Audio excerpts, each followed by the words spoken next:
Yo, howdy, howdy, good morning. Starting a little later than usual or a little later than I wanted anyway, because, had a bit trouble sleeping last night. Woke up way too early and just kind of get some more sleep and ended up lazing around and taking too long making breakfast and whatnot. But we're here now. We're gonna keep going until we finish off episode 5, since we seem to be pretty much at the end, it seems to be. Another 5-6 hours or so, and we should be good. Oh, that's what I was told anyway. We'll see. Even if it ends up being a little longer than that, we're locked in until we're done, until we go through everything. Right, yep. Okay, there it is. Okay. Oh boy.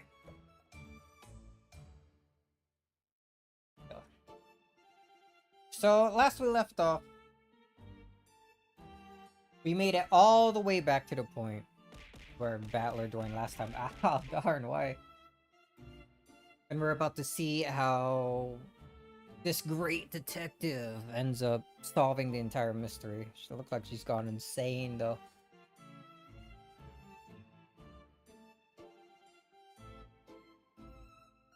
Apparently, Natsui's gonna be the culprit according to Erica, but that can't be right. I wonder. Nothing in this...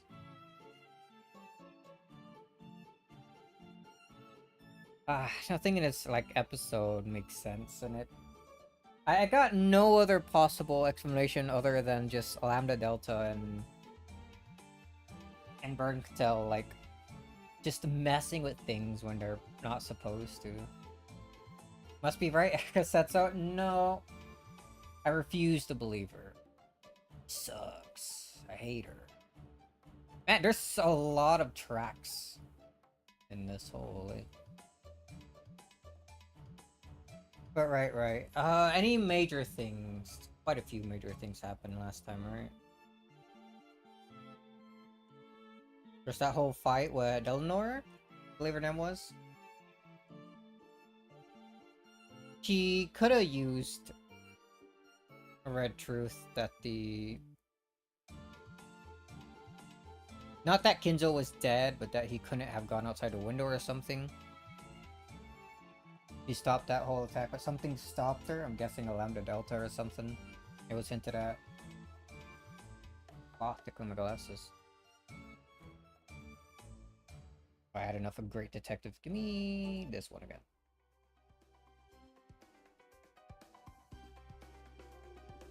Eleanor seems pretty cool. Hate how she's working for, or forced to work for rather, Erica, it seems.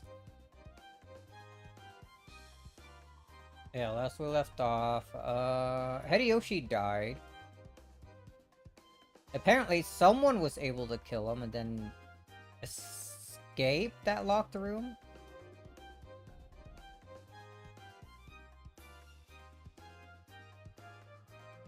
It it really looks like Natsui done that, but she couldn't have, right?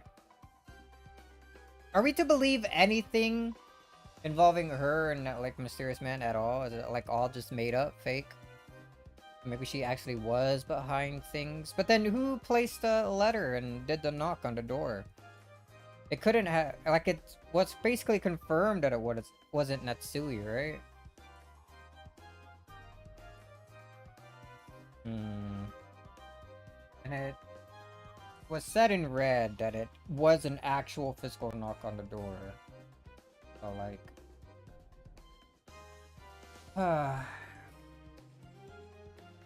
Right, love that dark. She is pretty cool. I like her too.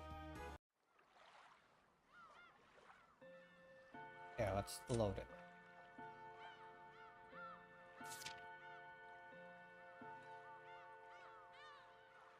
So anyway, they got that. Their fight.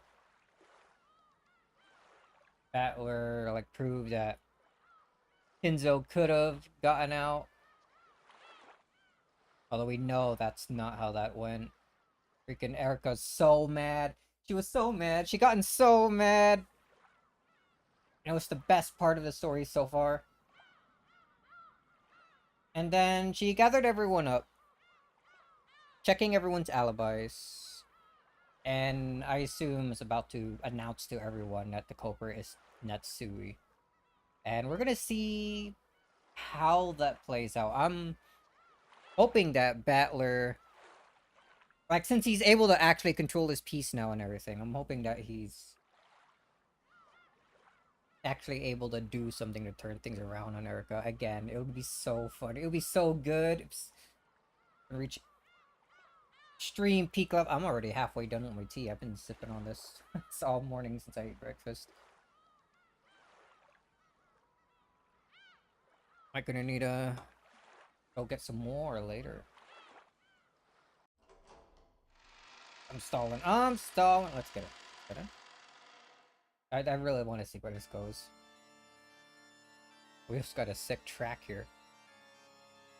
Real fan. It reminds me of that area where they all like congratulated Eva Beatrice on becoming the next in line. Except he got like a whole thing going on here. Like a bit darker. This is right when Erica gathered everyone. All of the pieces from the game board were gathered. All of the humans, furnitures, witches, and the witches on an even higher level had gathered in one place. Furniture. That also brings me back to thinking, if the number of, like, whenever they ever say number of humans is, like, no greater than X or equal to X or whatever. That can't...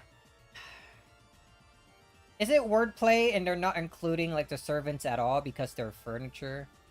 Genji, Shannon, Kanon. Would Goda and Kumasawa count as furniture? It's namely only ever said that, like, Genji, Shannon, and Kanon are furniture. I don't think I've ever heard of Goda or Kumasawa being regarded as such.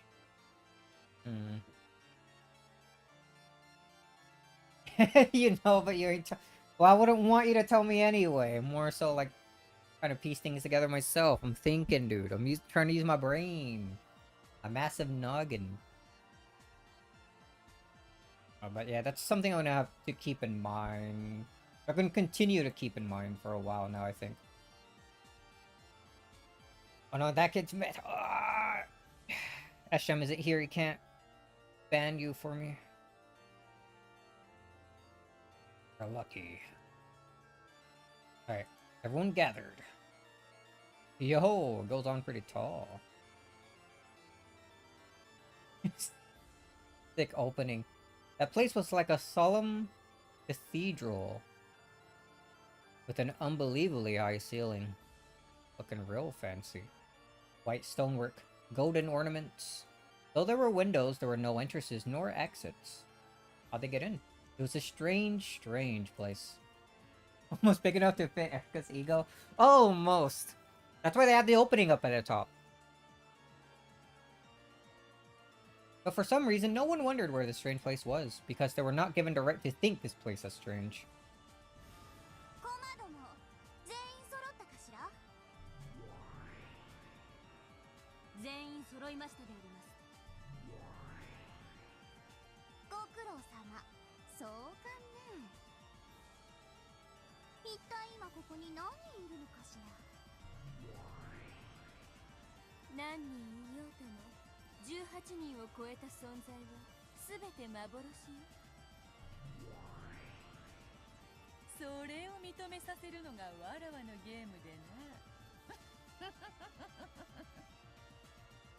The three witches were seated in special thrones set up upon a very high balcony. In the center sat the Game Master, Lambda Delta, and on either side of this semicircular balcony sat Birkenstone and Beatrice facing each other. Below them, Erica ran forward, lifted the corners of her skirt, and bowed respectfully.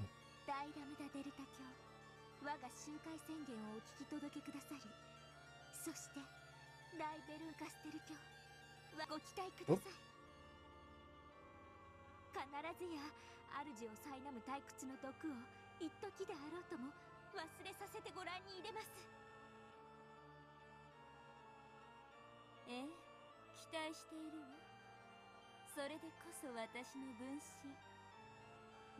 She's probably actually expecting her to fail. She seems to really like it when that happens.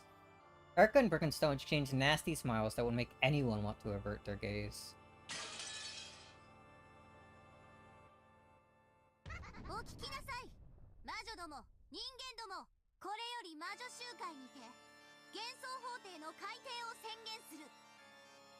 A witch's coven. Court of Illusions is kind of a sick name, dude. The ruler of the game spoke with words of power. Though her words were spoken inside such a vast space, they rang out with the force of a bell in a bell tower.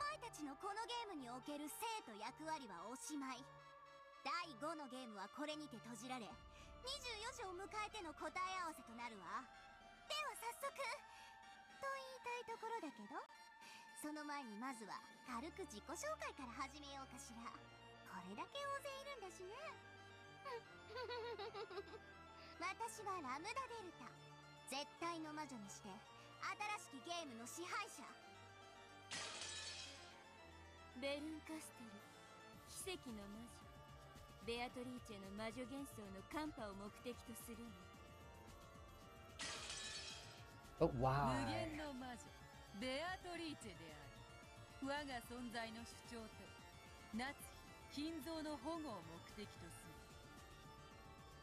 Lambda is the most fair and unbiased judge. She can do no wrong. She can... I don't agree. I don't agree at all.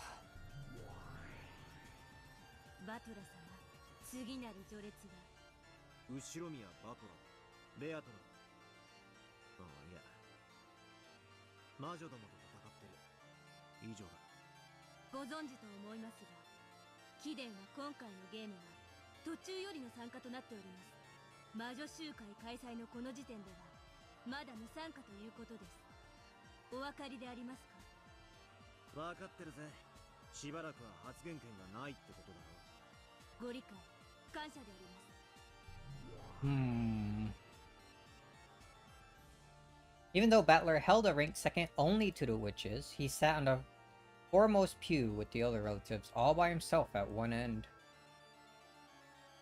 He met the gaze of Beto, who was up on a balcony.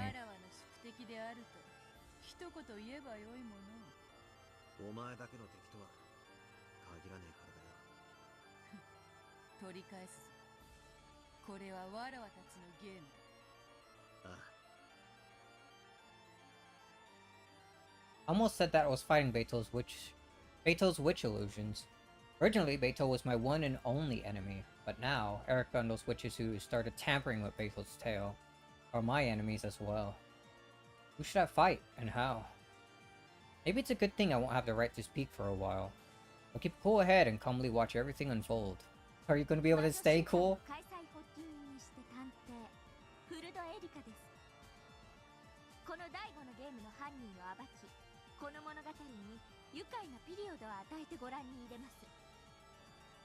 Becca greeted the witches above her and the humans behind her once again.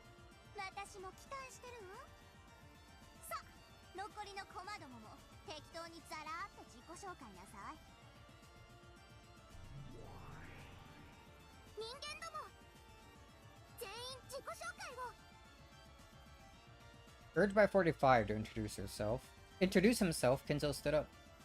Kinzo's here!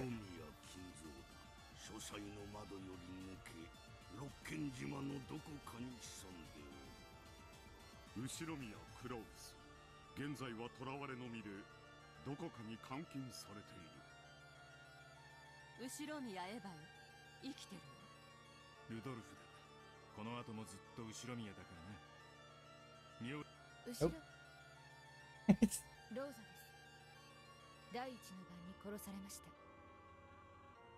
ジェシカ、同じく第一の番に死亡だぜ。ジョージです。同じく第一の番に死亡。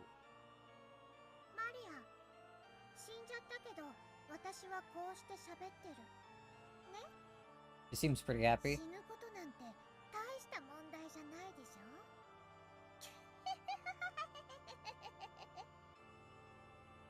後宮夏日です。生きております。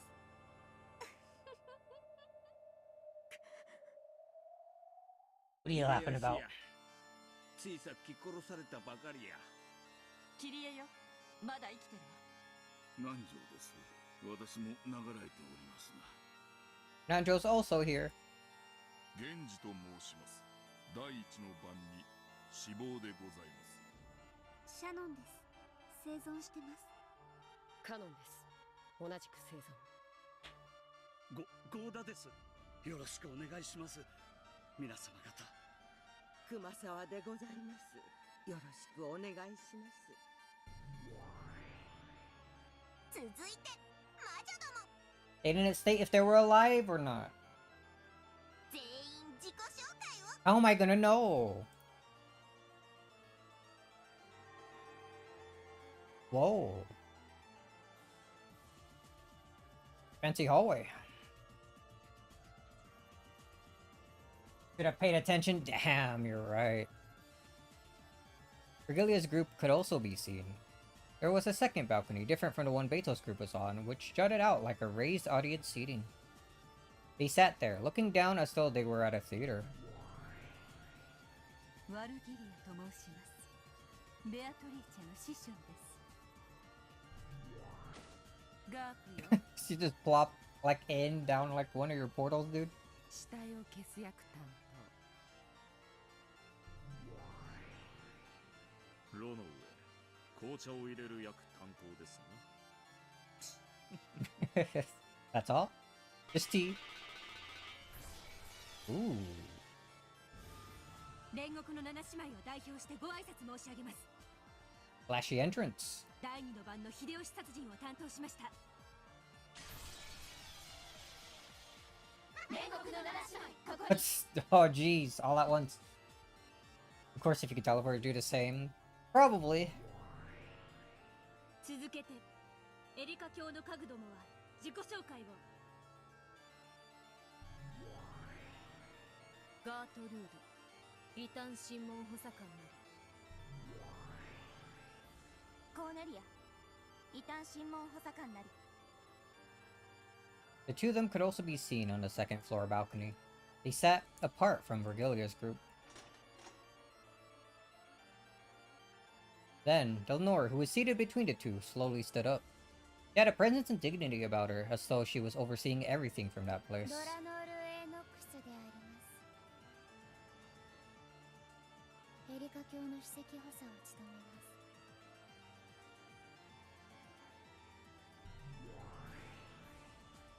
バトラー、あなたには期待しています。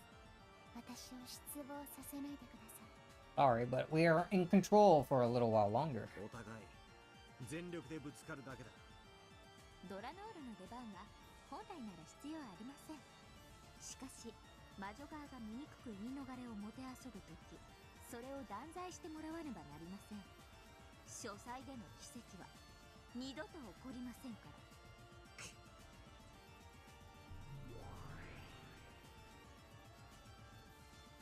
最後にご挨拶申し上げます。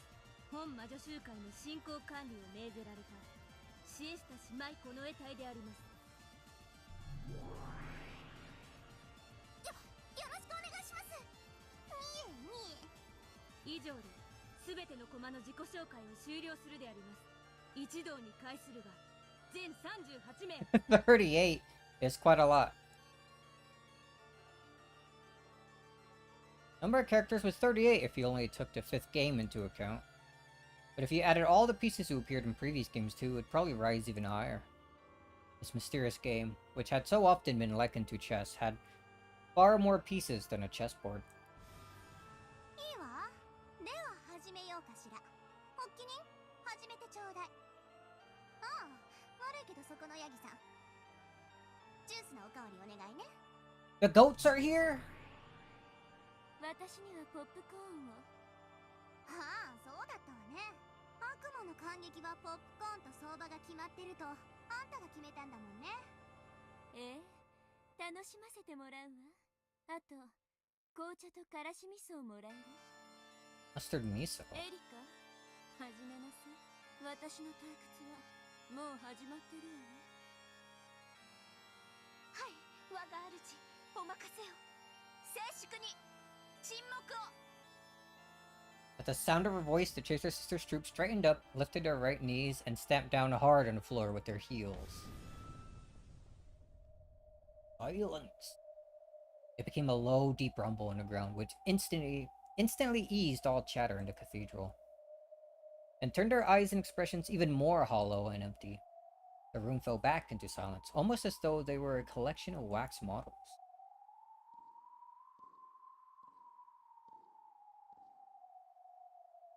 Amidst this heavy silence, there was the sound of footsteps, as Erica walked out into the center where she could catch everyone's attention. A goat! When she signaled with her chin, a goat attendant appeared from behind a pillar. He carried a single plain chair out in front and center of the room. It must have been the defendant's chair. フルドエリカは告発します。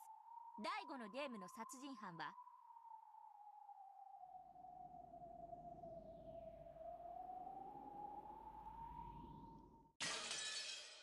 後宮夏日さん。あなたが犯人です。 Lonely deep sea fish. Alright, here we go. Erica pointed at Natsui and spoke. The Natsui wax doll alone twitched and regained its expression.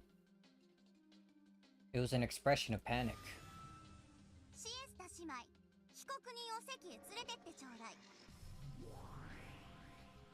了解であります。ちょっと何をするのです。話しなさい。 45 and 410 pinned Natsui's arms behind her back and led her to the chair in the center. Natsui resisted, but the Chaser Sisters were surprisingly strong and she couldn't do anything. She turned to the relatives for help, but they just remained silent like wax models. これよりフルドエリカはなぜ後宮夏日にだけ犯行が可能か再構築してご覧に入れます。ベアト、もちろん受けるでしょ。当然よ。後宮家顧問錬金術師黄金のベアトリーチェだ。フルドエリカ、受けて立つぞ。我が主に着せようと企むその濡れ衣。引き裂いてくれるわ。ベアトリーチェ。安心せよ夏日。そなたはわらわの主だ。そして心に片翼のわしを刻んだ真の当主。身に覚えなき罪に怯えるでない。 At those words, Natsui jerked back and gulped. Her panic finally disappeared, and she stood up straight. そうですとも。私は後宮夏日、後宮家を冒涜するあらゆる挑戦を受けて立ちましょう。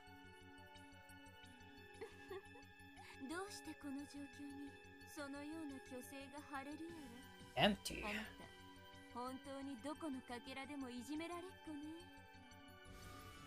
ではベルン、主張どうぞ。ベルンカステルは主張するわ。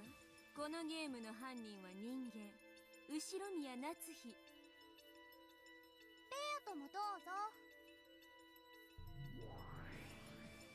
ベアトリーチェは主張する。このゲームの犯人は人間にあらず。わらわこそ犯人であるわ。 Arkansas, who smiled daringly, and Beatrice, who smiled firmly, crossed gazes. お聞きね。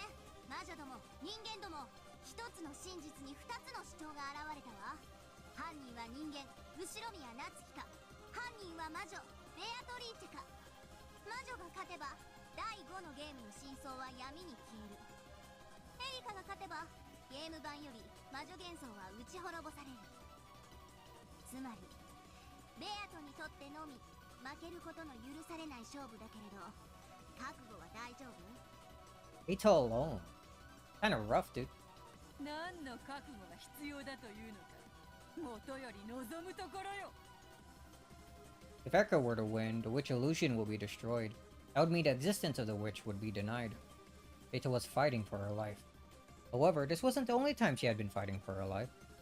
It had always been a life or death struggle, even when she fought with Battler. Because if Battler had won and broken through the witch illusion in any of the previous games, Beto would have been destroyed.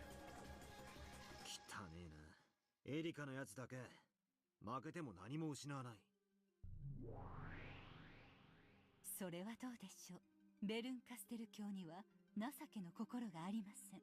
彼女は自分の望んだ活躍をしなかった駒に温かい処遇を与えるとは思えません。I'll start up. It was inconceivable that the ruthless Birkenstow would place no blame at all on a piece who had suffered defeat. Echo was probably fighting for her life just the same. Two claims would clash, and one would be weeded out. One would fall, and one would not leave this place alive.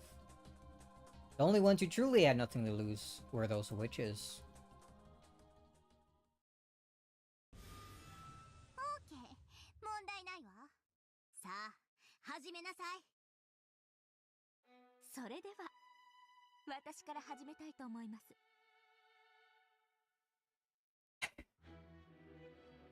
Burn is very nice to the piece of just ask Angie. Oh man.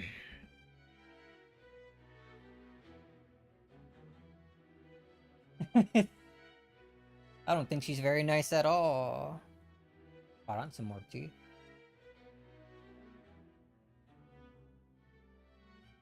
I think I put slightly too much sugar in that. Oof. 秀吉さん殺しについてはとてもシンプル。夏日さん以外の方を疑うことは不可能なはずです。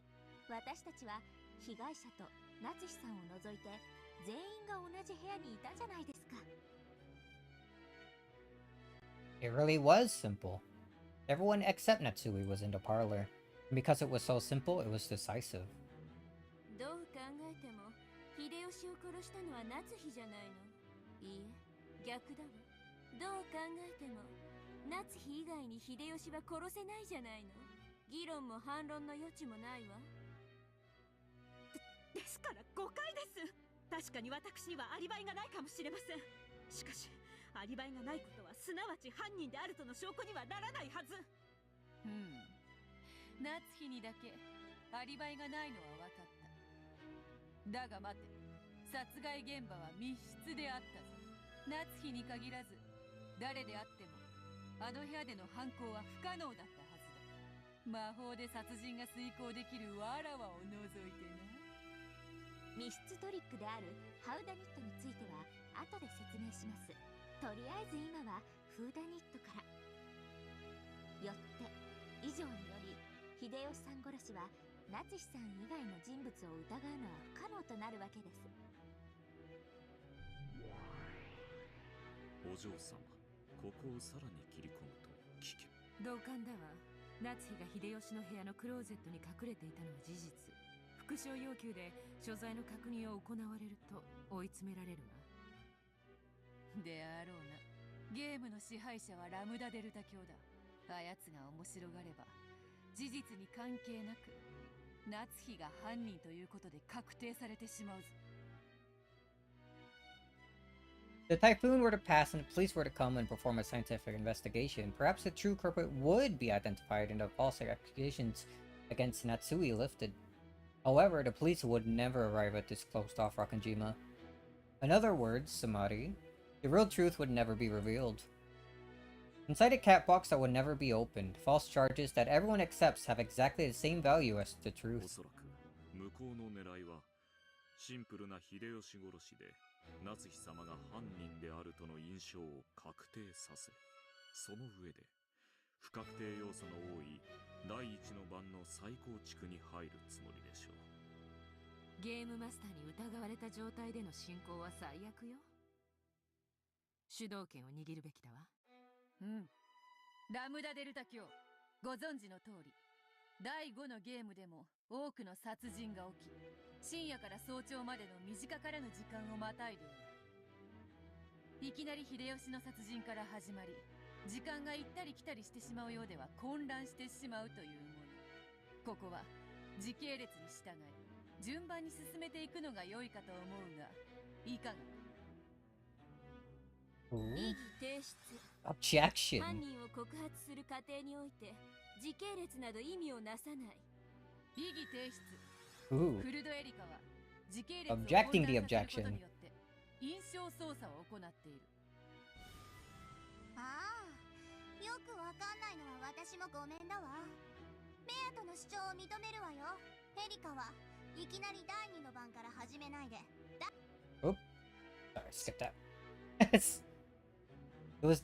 I definitely saw Erica click her tongue. Now I understand. This is how the tales of Rakanjima are created. After being guided by Regalia and meeting Beatrice, now I stand here, at this peak from which I can see everything below me. I finally understand the truth of this world. これが以前にワルギリアが話してくれたことなんだな。ええ、そうですよ。ここでは真実など脆い。両者が主張する限り異なる真実が同時に存在できる。 Yes. This really is a trial. Both sides put forth their own truths. This here truly is the Braun Tube trial that Vergilia once used as an analogy. ではラムダデルタ教のご命令に従い、最初の第1の番の事件から話をご存知の通り、10月4日初日の24時、親族会議の小休止の後、ナチスさんは先に休むと一人退席しました。よってその時刻から翌朝まで完全にアリバイは消失します。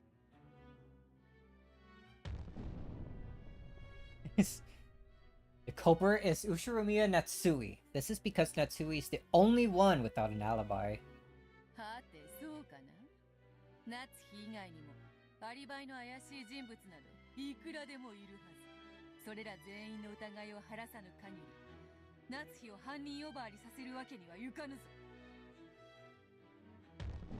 The culprit cannot be definitely said to be Natsui, as long as there are other people without alibis. I like what's going on. Whoa! Natsui's the only one without an alibi between 2400 and 1.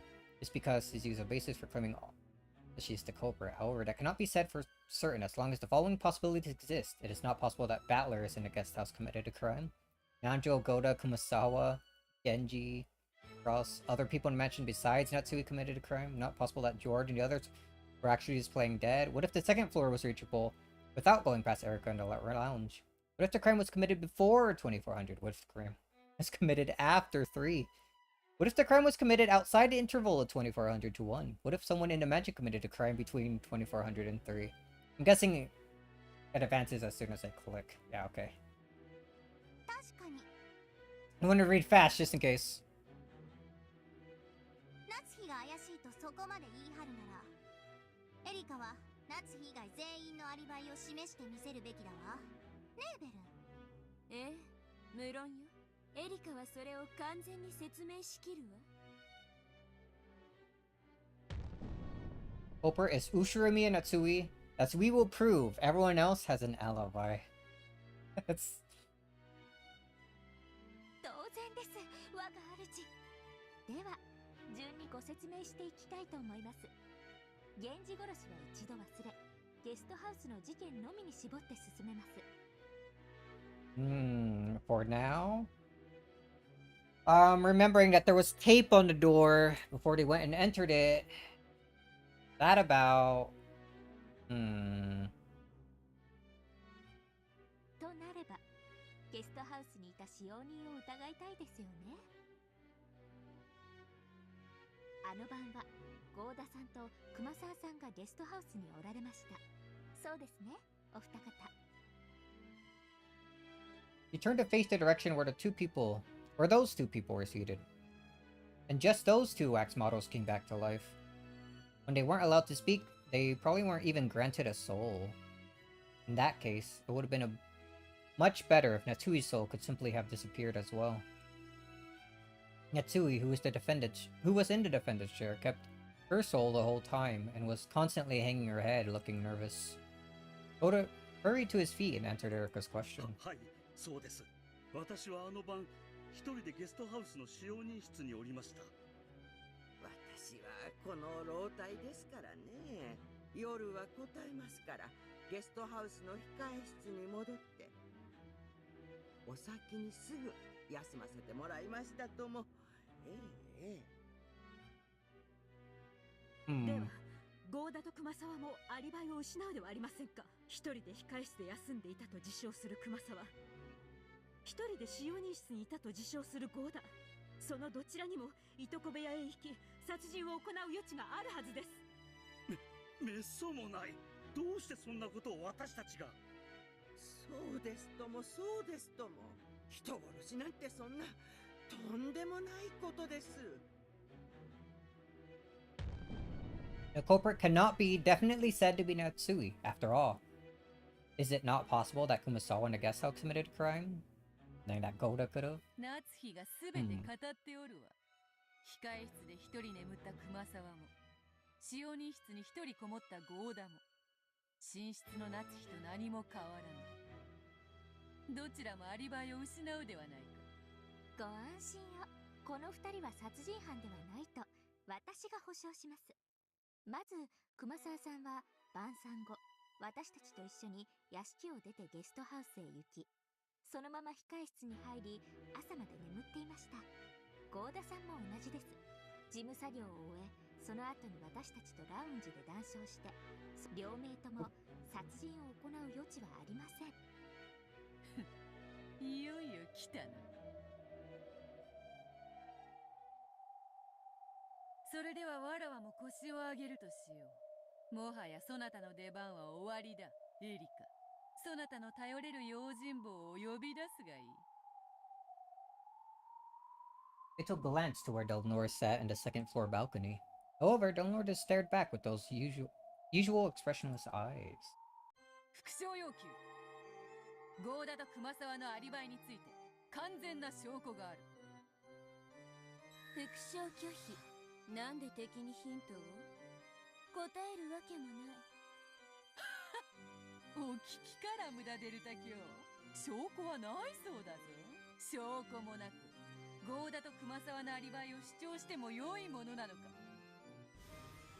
道理だわ。どうなのよベルン、エリカ。どうしてゴーダと熊沢のアリバイを主張できるわけ？引っ込めエリカ。わらわの相手はそこのドラノールよ。貴様ごとき人間に魔女の相手は務まらぬわ。いいえ、ドラノールの出番は必要ありません。あなたの言う人間ごときが魔女を打ち破るからこそ魔女幻想が否定されるのです。ならばどうぞ、赤で青で受けて立ちますよ。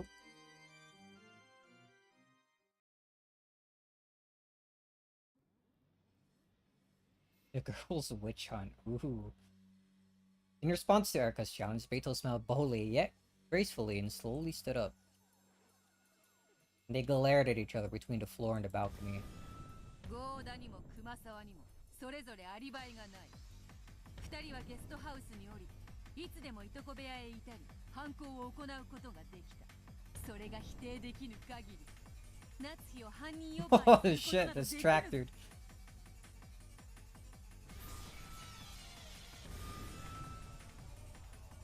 Two! Rachel's Bluetooth struck out rapidly. The curtain had finally dropped and the battle had begun. 人間であるエリカに使える赤はない。ドラノールを呼ばずにどう切り返してみせるか。エリカに使えず、その主のベルンカステル卿は使えます。 Cheaters. できません。青き真実有効だわ。どうするのベルン？あんたかドラノールが相手を変わる？まだ私の出番ではありません。そしてベルンカステル卿の出番でもありません。そうよ。この程度じゃ私たちの出番にはならないわ。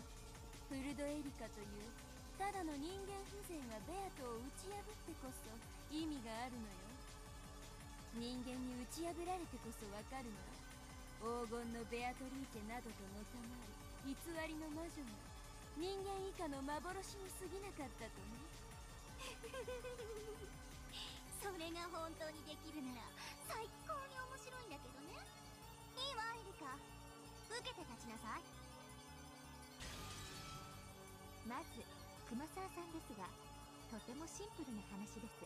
熊沢さん、ご起立を。はい。 She's gonna make her 熊 do 沢 it. さんは昨夜就寝されてから朝事件を知らされるまで一度でも控室を出ましたか？いいえ、朝までぐっすりでしたとも。私、実は昨夜の晩餐の後にエヴァさんと談笑していて面白い話を聞かせてもらっていたんです。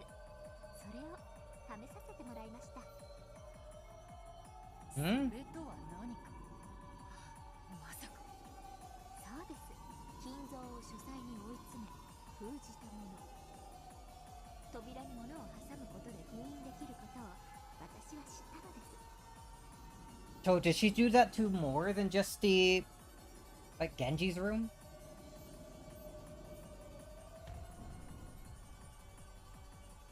なんだと、あいつまさかそれを熊沢さんの控室に。エリカはゲストハウスにいたのですから、それができたとしても何も問題はありません。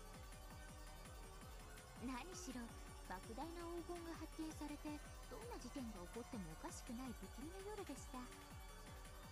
探偵あるところ事件あり。私は何かの事件が起こることを予見してあらかじめアリバイを失う Just happened to foresee that happening, dude. させていただいたのです。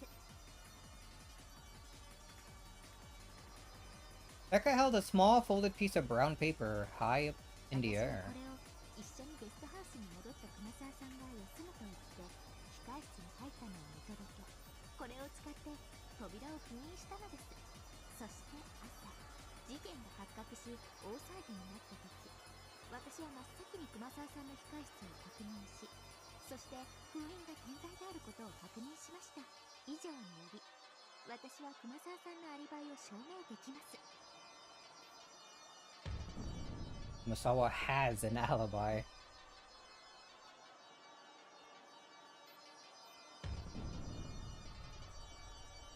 Oh. Oh man. Crossing one out. Still a lot more to go through though. グッド、素晴らしいアリバイだわ。一部の隙もない。熊沢はエリカと共にゲストハウスに戻り、そのまま控室に入って休み、朝まで部屋を出ることはなかった。つまり熊沢はゲストハウスへ戻っていて、 Now you're using red. 朝まで2階に上がっていない。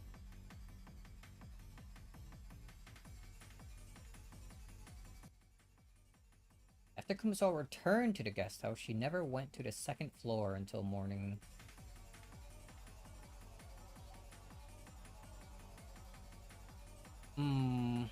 A weird way to say it, I think. The proof Erika had shown was elevated by Birkenstock and became red truth. This truth, which had become red, could no longer be overturned, even by Beto. In other words, Samadhi, in that instant, Kumasawa's perfect alibi had been absolutely guaranteed. ならばゴーダについてはどうか。ゴーダさんもゲストハウス到着後はすぐに使用人室にこもられました。そして同様にこれで封印させていただきました。そしてローザさんが午前1時にお戻りになった時はたまたま廊下に出た私が気づき、使用人室のゴーダさんにそれを伝えたのです。その時封印は健在でしたので、ゲストハウスに到着してから午前1時までゴーダさんは使用人室を出ていません。そしてその後はラウンジで午前3時まで私と一緒にいました。そして午前3時以降は私は2階にいましたので、ゴーダさんが2階に上がってこないことを保証できます。エリカの封印がゴーダが午前1時まで使用人室にこもっていたことを証明するわ。そして午前3時までのアリバイを、Hmm. 一緒にラウンジで過ごしたエリカが証明するわ。そしてそれ以降の朝までに2階へ一切立ち入ってないこともエリカが証明するわ。つまりゴーダはゲストハウスへ戻ってつまり朝まで2階に上がって To go to return to the guest house, he never went up to the second floor until morning. Goda has an alibi.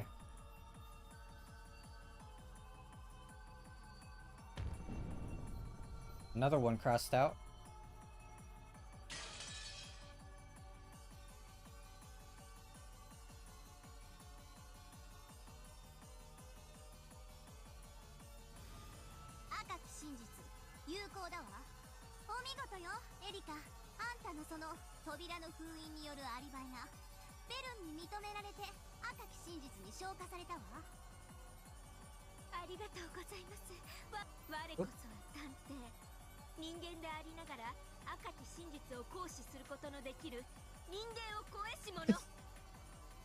Alright, dude, just calm down. 人間を超えただ。この思い上がりめ。口走るには1000年早いわ。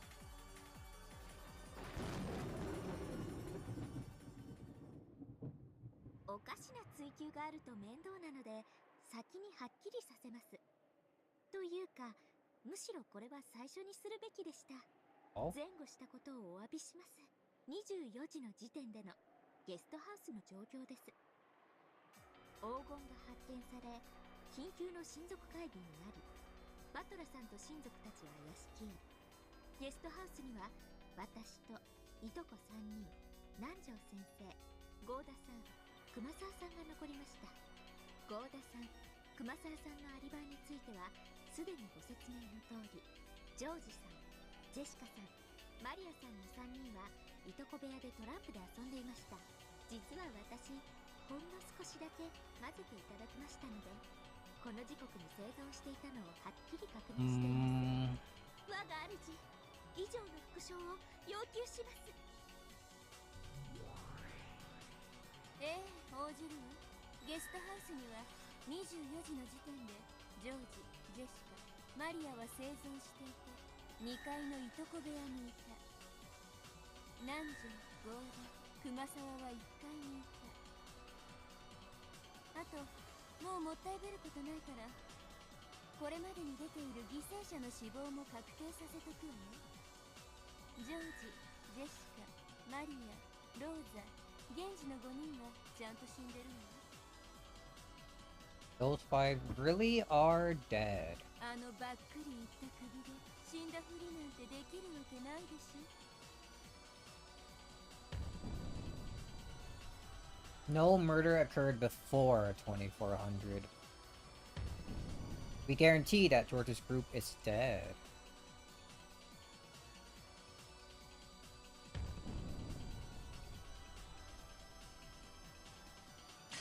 There goes the playing dead one. And if the crime was committed before midnight.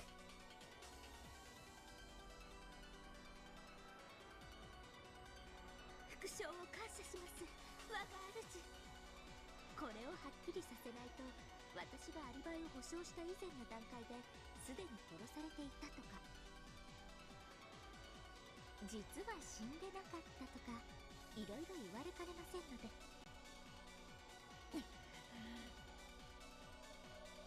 Unsurprisingly, Beto's side couldn't get away with the simple plan of claiming that the victims were only playing dead. But in order to overcome Goda and Kumasawa's alibis, it should have been possible to suppose that the crime occurred before those doors were sealed. However, the opponent had predicted this move perfectly. It now had been shown in red that the crime did not occur before the time period covered by Erika's alibis. そうそう。犠牲者の確認されてる最後の生存時刻。それを最初に言ってほしかったわね。これで24時以前の話は無視していいことになるわ。さらに言うと24時の時点で屋敷の2階廊下には夏日とクラウス、ゲンジがいたわ。Atsui, Cross, and Genji were in a corridor on the second floor of the mansion. 残りは全員親族会議の食堂よ。 All the remaining people at the family conference.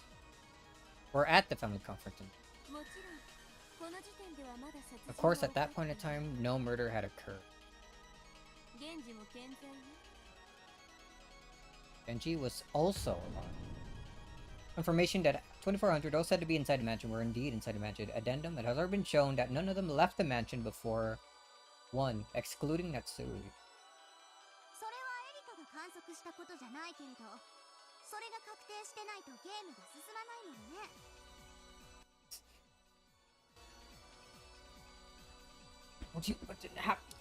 How is this allowed then? いいわ。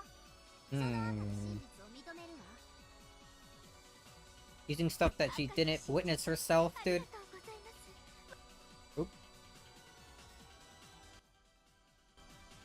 Since Erica had been in the guest house, it was only natural that she could explain the situation there. However, since she hadn't been in the mansion at the time, explaining the situation over there would have been extremely difficult for her. Beito would have normally have attacked there with the blue truth, saying that the people in the dining hall had all agreed to keep the same story. And that someone might have snuck out of the dining hall and committed a murder in the guest house. However, because Byrne had instantly settled that matter with the red truth, Beito had completely lost their chance to strike back. おのれ。厄介ですな。これほどまでに不利とは。これじゃまるでかつてのリーチェとバトラの戦いが逆になったみたいね。いや、その時よりもさらに状況は悪いかと。At a glance, the fight between the two of them resembled their previous fights. However, there were some vital differences. First was whether or not Beito was the game master. The Beito who fought against me was the game master. So she knew all the truth. That's why she was able to use the red truth at will.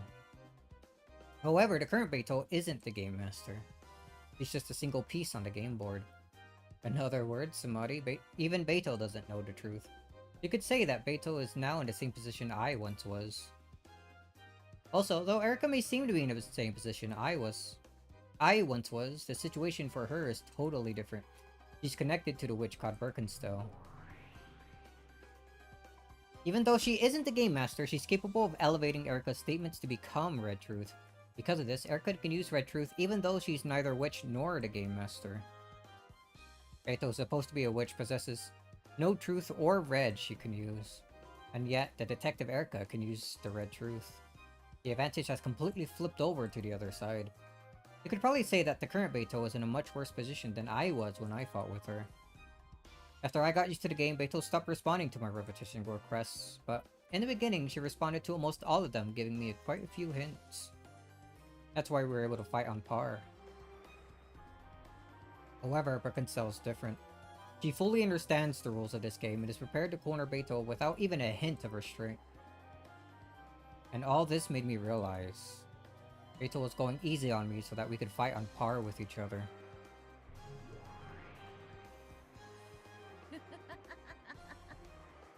これはなかなかに面白い戦いだ。なるほど。わらわはかつてのバトラの立場で戦っているというわけか。ベアト。かつてのそなたを無能と蔑んだわらわだ。この程度。まだまだ答えぬぞ。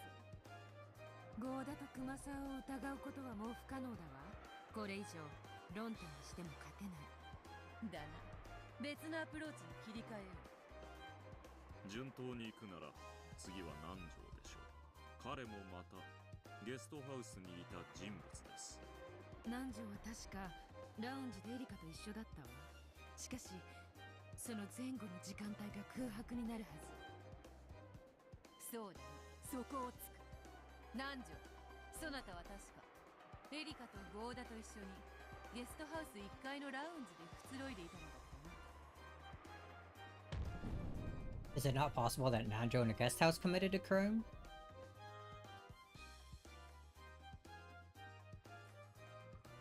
はい、私はエリカさんとずっとご一緒でした。ラウンジで過ごした時間は午前1時から午前3時までです。え、そそうです。午前1時から午前3時までの間、私と南條先生、合田さんの3人はラウンジでくつろいでいました。我が主、復唱要求です。応じるの？午前1時から午前3時まで、エリカ、南條、合田の3人はゲストハウス1階のラウンジで過ごした。Though she had flat out refused Beto's repetition request, she responded to Erica's immediately. The red truth was starting to corner Beto. Beto grimaced at Stowe in pain, but she still stuck back with the usual blue truth. Oh, she really was in pain. As alibis were steadily established for everyone other than Natsui, the witch illusion was also being denied. Beto perceived the denial of her existence as pain. ならば、ラウンジで過ごした時間帯の前後、アリバイがないはず。南條にも犯行は可能であるぞ。そうね、南條がラウンジでエリカと一緒に1時から3時までいたことは分かったけど、それ以前とそれ以後はどうなのかしらね。どうエリカ？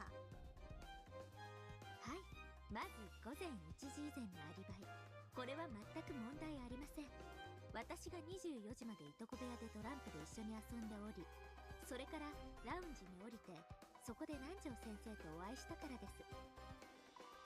そうでしたな。24時に降りてきたエリカさんとお会いして、少しお話をしていましたら、かなりのミステリー2だと分かりまして、 Quite the connoisseur. すっかり意気投合してしまい、私、碑文の謎解きで書庫に入った時、海外の名作ミステリーの原書が多数保管されているのを見ていました。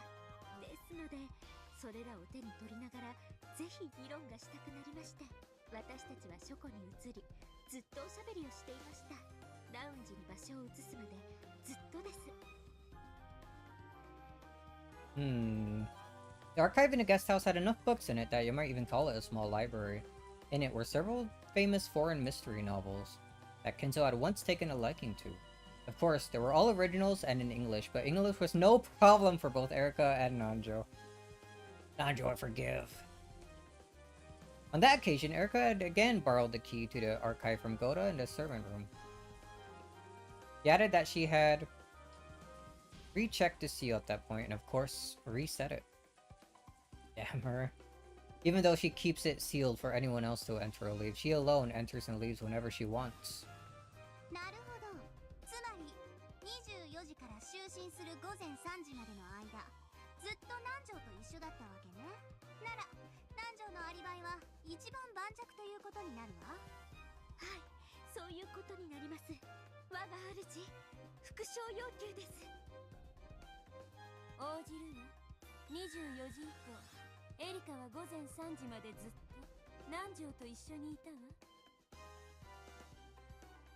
At midnight, the crime in the cousin's room still hadn't occurred. Well, this establishes an alibi for the period of time he spent in the lounge. その後、私たちは午前1時に書庫から廊下へ出ます。すると偶然、お戻りになられたローザさんと鉢合わせになりました。そして私が合田さんにそれを教えました。客人を出迎えるのは使用人の役目だろうと思いまして。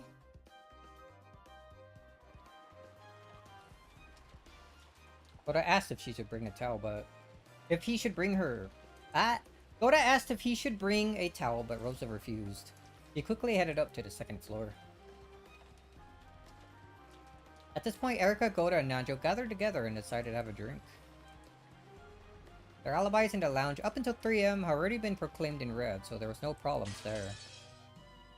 続きまして、午前3時以降。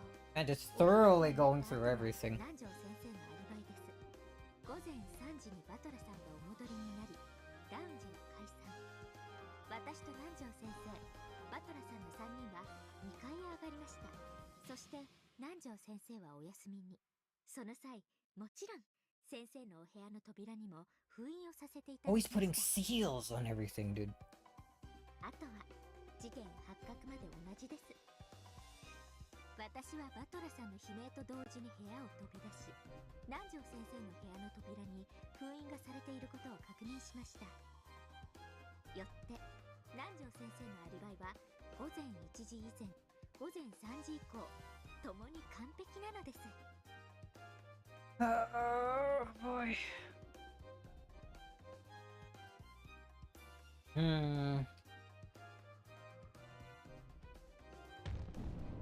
Nanjo has an alibi.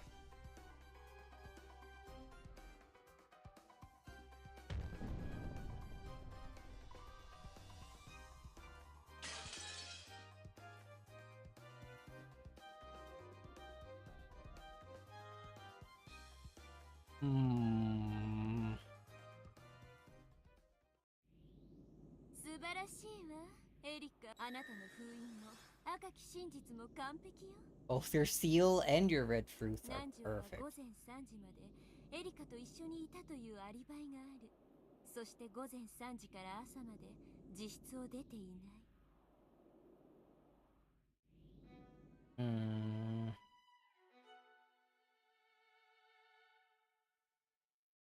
She's a detective, and a detective can't be a culprit.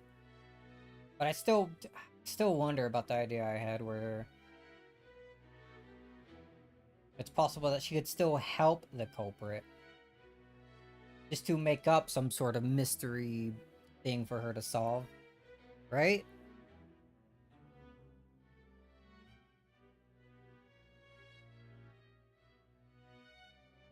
I don't like how she's putting seals on everything to create alibis for everyone. Using the shields he had placed on the doors, Erica was granted red truths from Birkenstell one after another. When I gave Beto a repetition request, it was about maneuvering and tactics, but it's totally different for Erica. For her, it's like having a trump card which can make red whenever she wants. ゲストハウスの容疑者全員のアリバイ証明を終えました。問題はありませんね。問題はあるぞ。それはだな。その Beto racked her brains to find some point to latch onto, but Erica's red had been ruthlessly perfect. There's no point he could take issue with. Beto kept thinking hard, trying to fault Erica on something, but her expression was so wrought with desperation that anyone can tell just by looking. ベアトを却下するわ。私は何も問題を感じない。極めてポップでキュートでパーフェクトだわ。これでゲストハウスの人間全員のアリバイは証明された。待ちなエリカ、俺を抜く気か。後ろ宮バトラーにだって犯行のチャンスはあるはずだ。何しろ犠牲者たちと同じ部屋で一夜を共にしたんだぞ。 I could have done it! I'm the culprit! その俺を差し置いて議論を先になんか進ませねえ。 Oh.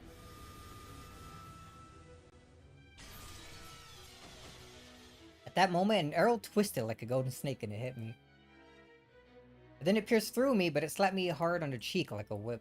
バトラ様の発言権はまだ認められておりません。ご注意を。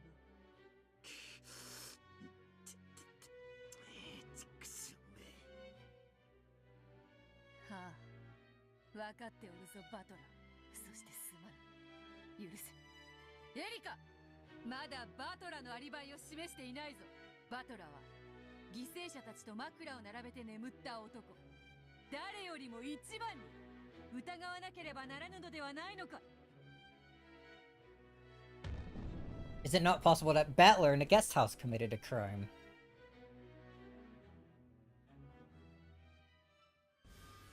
ベアトの言う通りだわ。ダメじゃないよね、バトラーを飛ばしちゃ。これは失礼しました。すっかり失念しておりました。そなたは午前3時に帰ってきたバトラと共に2階へ上がる。そしてそなたも自室に戻って眠ったはずだ。24時にいとこ部屋を訪れたかもしれぬが、午前3時以降には訪れておらぬはず。まさかその後バトラのベッドに潜り込みに行ったとでも It's 言うのか。 gross, dude. 一晩中バトラの寝顔を見ていとこ部屋でのアリバイを確認していたとまで言うなら認めてやってもいいがな。ええ、一晩中寝息を聞いていましたが。 Are you kidding me? なんだと。What do you mean you fucking stayed up listening to his breathing, dude? 午前3時にいとこ部屋にお戻りになり、すぐにそのままベッドに潜り込み、すぐに就寝してしまったことを証明できます。そして起床され、部屋の惨状に気づき、悲鳴を上げるまで、部屋で何も起こらなかったことまでも証明できます。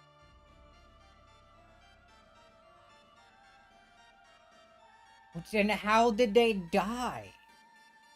ですのでご安心を。バトラさんは犯人ではありません。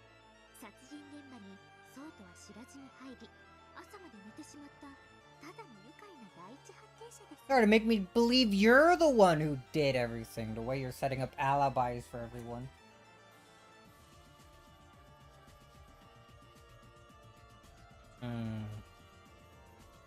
バカな。お得意の封印でもそれを証明することは不可能なはず。どうしてそれがそんな。ふざけるな。あの時俺は自分だけ部屋に入ったんです。エリカだって自分の部屋へ戻ったはずだ。どうしてそんなさも見ていたかのように断言できるんだ。見たとは言っていません。エリカさんに割り当てられた部屋はどこですか？エリカ、教えてちょうだい。どうしてあなたはバトラのことがそこまで証明できるの？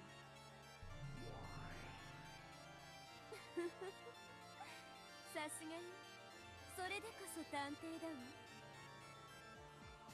私の部屋はいとこ部屋の隣です。薄い壁が1枚あるだけです。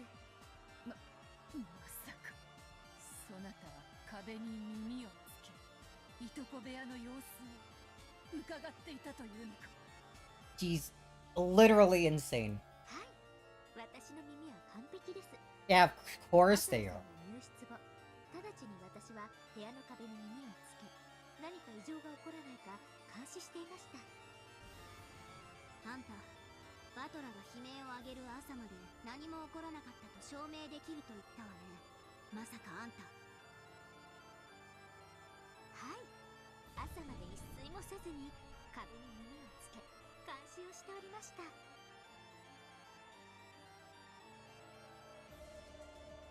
Everyone was stunned into silence.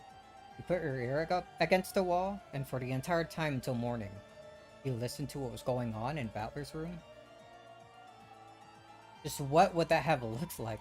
Until dawn, she had silenced her breathing in a pitch-black room, clinging to the wall shared with the cousin's room, like some kind of creepy venomous spider clinging to the wall of a darkened room. Arkansas alone was grinning in ゲー triumph. ムの進行上から当主の指輪を受け継いだバトラがキーマンになるのは読めていた。私はてっきりバトラが第一の番の犠牲者だと思ってたのに。はい、ですから我が主の追いつけ通り、朝まで一睡もせずに壁に耳をつけ、異常が起こらないか監視をしておりました。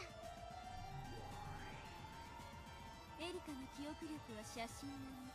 Yeah, of course he does, right? 聴力は録音機並み。 Yeah, of course it is. エリカの耳をごまかしてジョージたちを殺し、首に傷を刻むなど不可能なことよ。 It's impossible for Battler to have committed a crime. She's... Oh...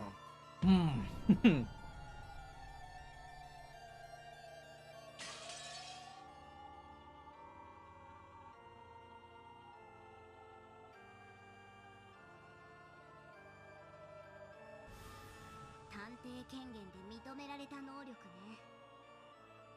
認めざるを得ない。赤で認定するわ。後宮バトラは午前3時にいとこ部屋に戻り、そのまま就寝した。そして事件発覚まで部屋では一切不審なことはなかった。 So they were already dead by the time Battler went in there to go to sleep? So it happened after midnight but before 3. つまりバトラには殺人も死体を傷つけることも不可能だったということ。 あ The red from the two of them forced Beto to show an expression of considerable anguish. It was only natural. The red truth I had spoken not only guaranteed Battler's alibi, but a number of other things as well. First off, it meant that the murder was impossible for anyone after 3 a.m. And since the cousins were confirmed to all be alive as late as midnight, the time period for the crime automatically became between midnight and 3 o'clock. This also automatically provided a guaranteed alibi for everyone who wasn't in the guest house before 3 a.m.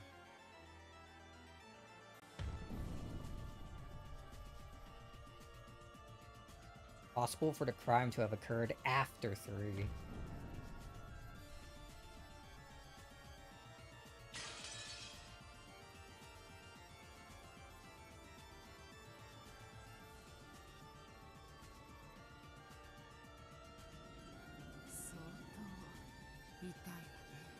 エリカは24時以降はずっとゲストハウスにいます。つまり屋敷にいた人物のアリバイを証明することは難しいはずだ。エヴァたちの動向についてのアリバイ証明は困難を極めたはず。それが逆に簡単に彼らが24時から午前3時までの間ゲストハウスに訪れなかったことを証明するだけで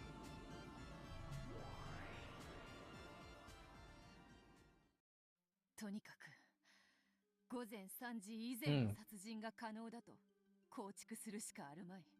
そしてそれを屋敷の誰かで実行可能だと証明しなくてはならぬ。The people who were in the guest house all had alibis. The crime didn't occur before midnight. The crime couldn't have occurred after 3 o'clock. In other words, there was no way for the murders to happen unless someone in the mansion committed a crime before midnight and 3 o'clock. What if someone in the mansion committed a crime between 2400 and 3?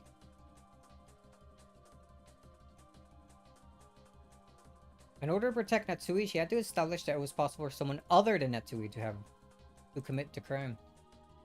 Ironically, the witch had to prove that a human could have committed the crime.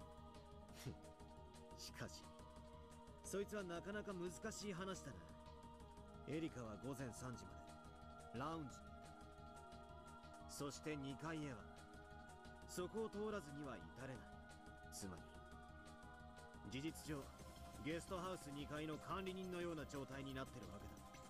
月並みですが、エリカに知られずに2階へ上がることができれば犯行は誰にでも可能だと証明できるでしょう。人間その気になりゃ2階の窓までよじ登ることもできるかもしれねえぞ。If the second floor was reachable without going past Erica in the lounge.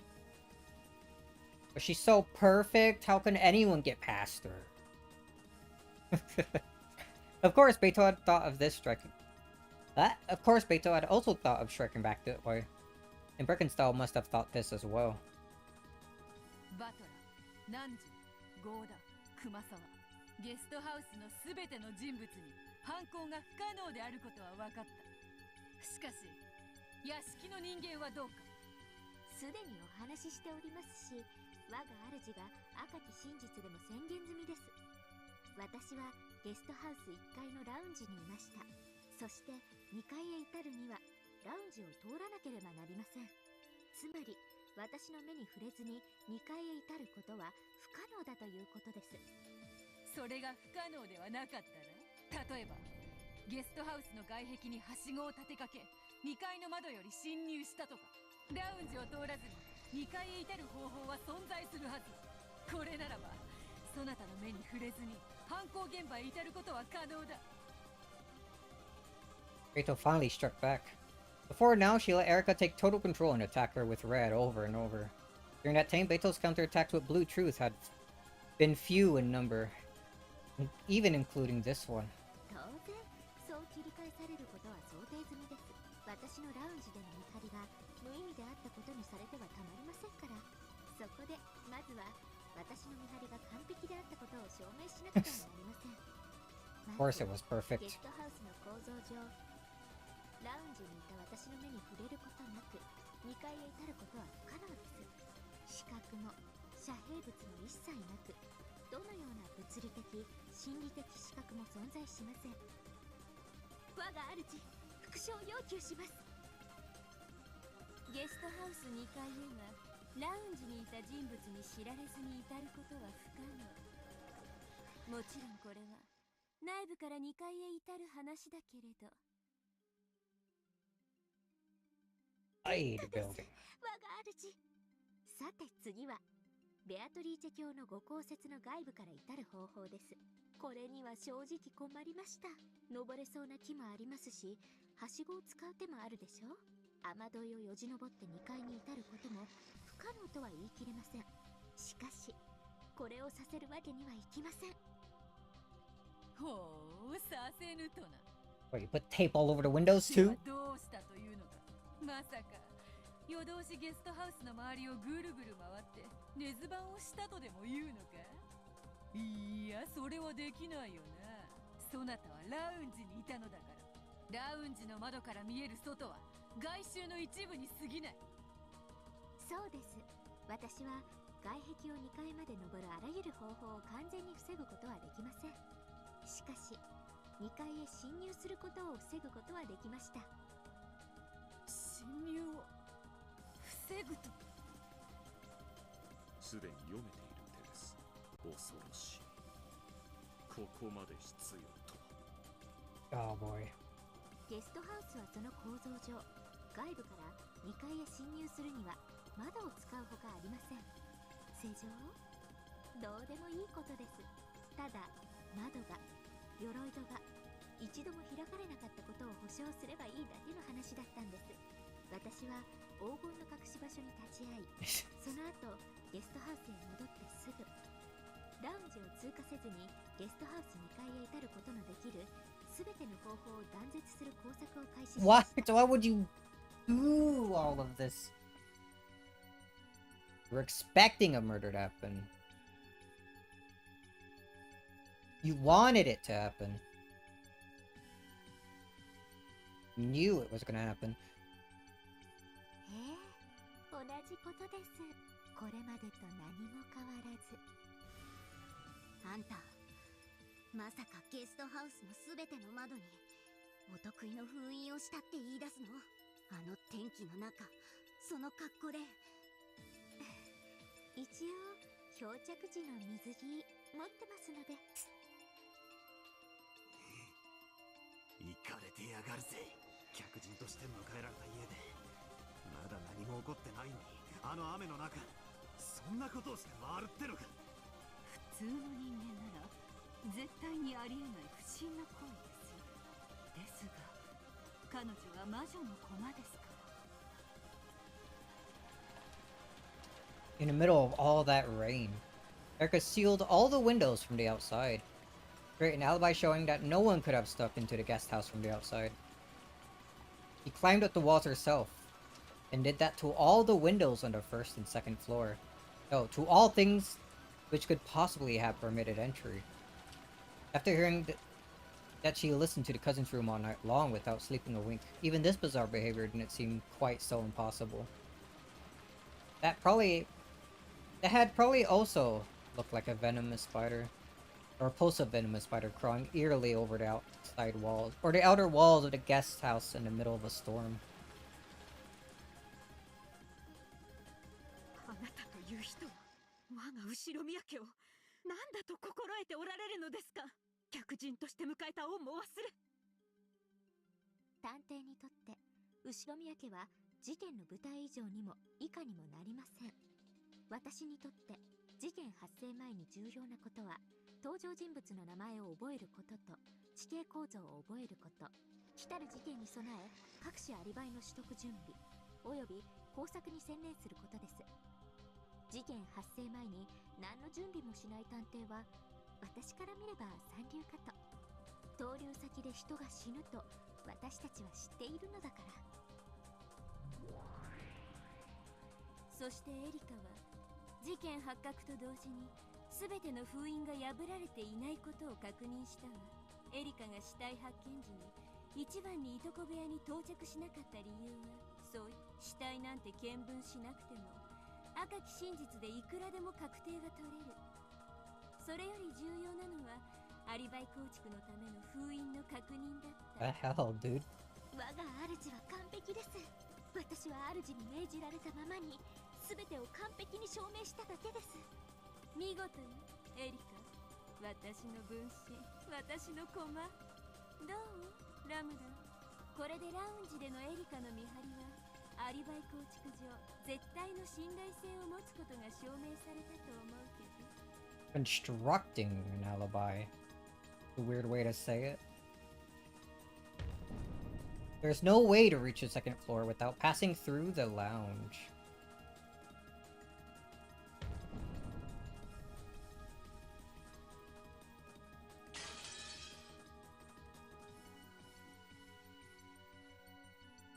Oh man.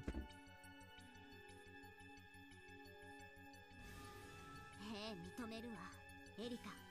あなたの封印は完璧よ。私が赤で認めるわ。ゲストハウス2階へはラウンジを通過しない限り至ることはできず、ラウンジにいたエリカに知られずに至ることは不可能。ありがとうございます、ラムダデルタ卿。以上により次のことが確定したわけです。以上により犯行時刻は生存確認をした24時から。 Therefore, the time to crime is limited to the single hour between midnight, when they were confirmed to be alive, and 1 a.m. 1時までの1時間の間に限定される。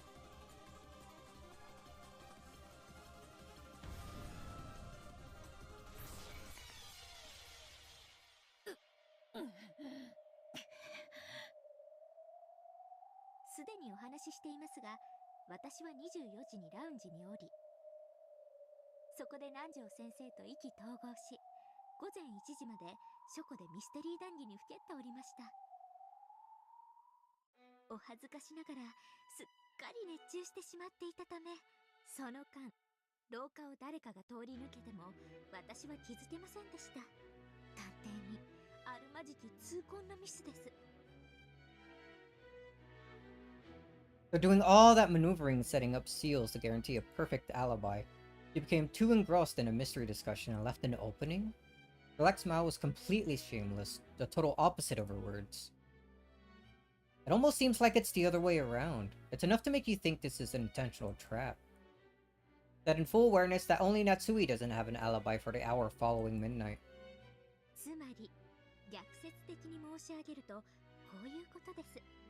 つまりいとこ部屋に至って犯行を行えるのは24時から午前1時までの間にアリバイを失う人物だけということです。 Her eyes clearly hinted that Natsui was the only one who fit this description.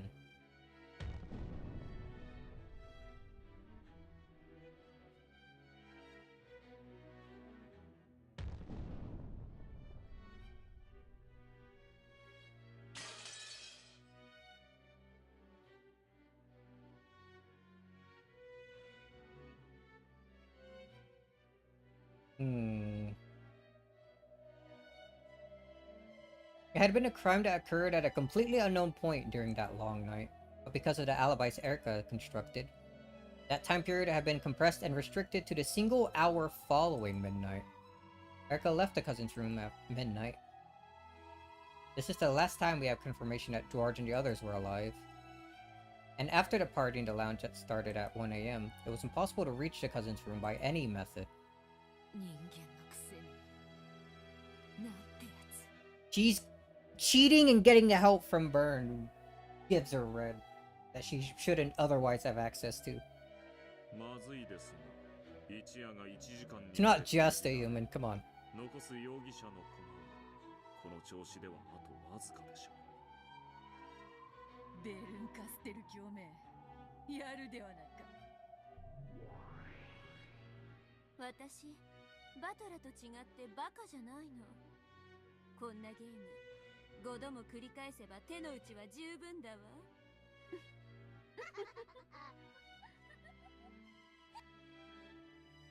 それでは改めまして、残りの容疑者、屋敷の人物のアリバイを検証してまいりましょう。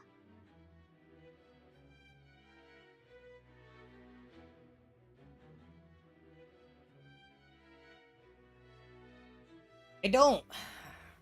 Unless they're ones I like. しろ24時から午前1時までのたった1時間の話、もはや難しいことではありません。まず24時の時点、この時点で2階廊下に夏日、クラウス、源氏がおり、それ以外の全員が1階食堂におりました。これはすでに我が主によって赤き真実で示されています。そうよ。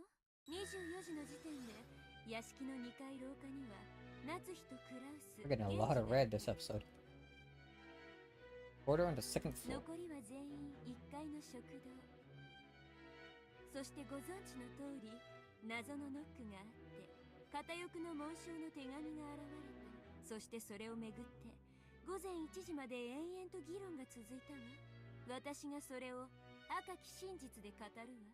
食堂の全員は午前1時まで誰一人食堂を退出していない。 Excluding Natsui, Cross, and Genji, none of the people in the mansion left the mansion before 1 a.m.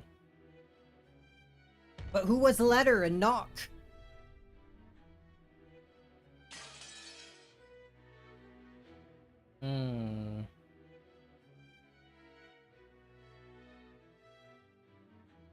And Genji can't be it because of that freaking tape that I guess freaking Erica set up like 10 million years beforehand. The time that the crime was possible had been limited to between midnight and 1 o'clock, and had been guaranteed that the adults in the family conference did not leave the mansion between midnight and 1 o'clock. This gave them all proven alibis. それをどうやって証明するのか。エリカはゲストハウス、誰かが食堂の扉にお得意の封印でもして証明したというのか。納得のいく証拠も証明もないぞ。赤き真実はただ真実であり、証拠も証明も議論の余地も必要ない。 Man, the truth is simply truth, and there's no need to provide evidence, proof, or room for a counter. あんたが作ったルールよ。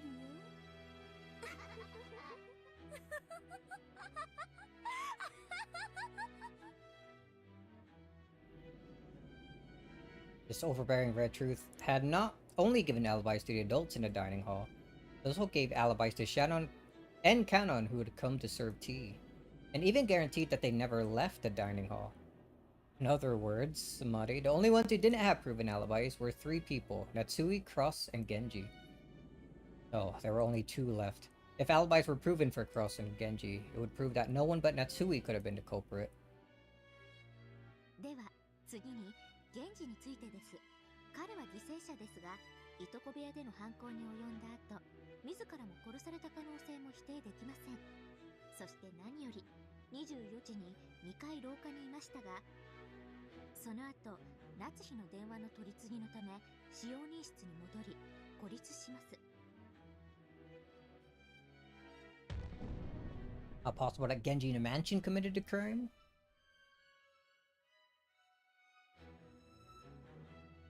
ということは、源氏にも犯行は可能なはず。赤で語るわ。源氏は電話の取り次ぎを終えた後、そのまままっすぐ控室に戻っている。Oh man. Oh, I hate this so much. 証拠も証明も封印もアリバイもなく、ただ冷酷に真実をね。そして午前1時、親族会議は再び小休止となり、ローザがゲストハウスへ戻ります。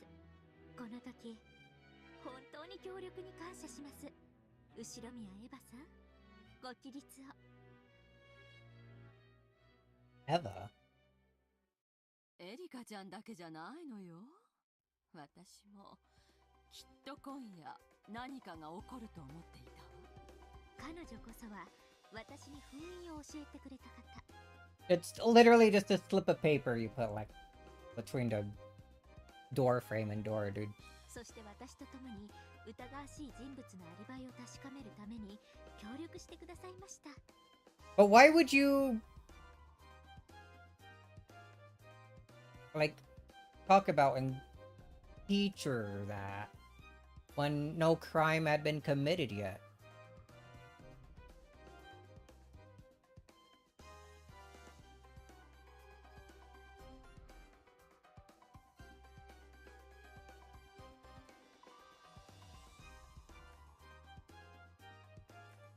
That makes... Taught her how to make those seals. How to check them. So, it's not just her that knows about the seals then. It's Eva too.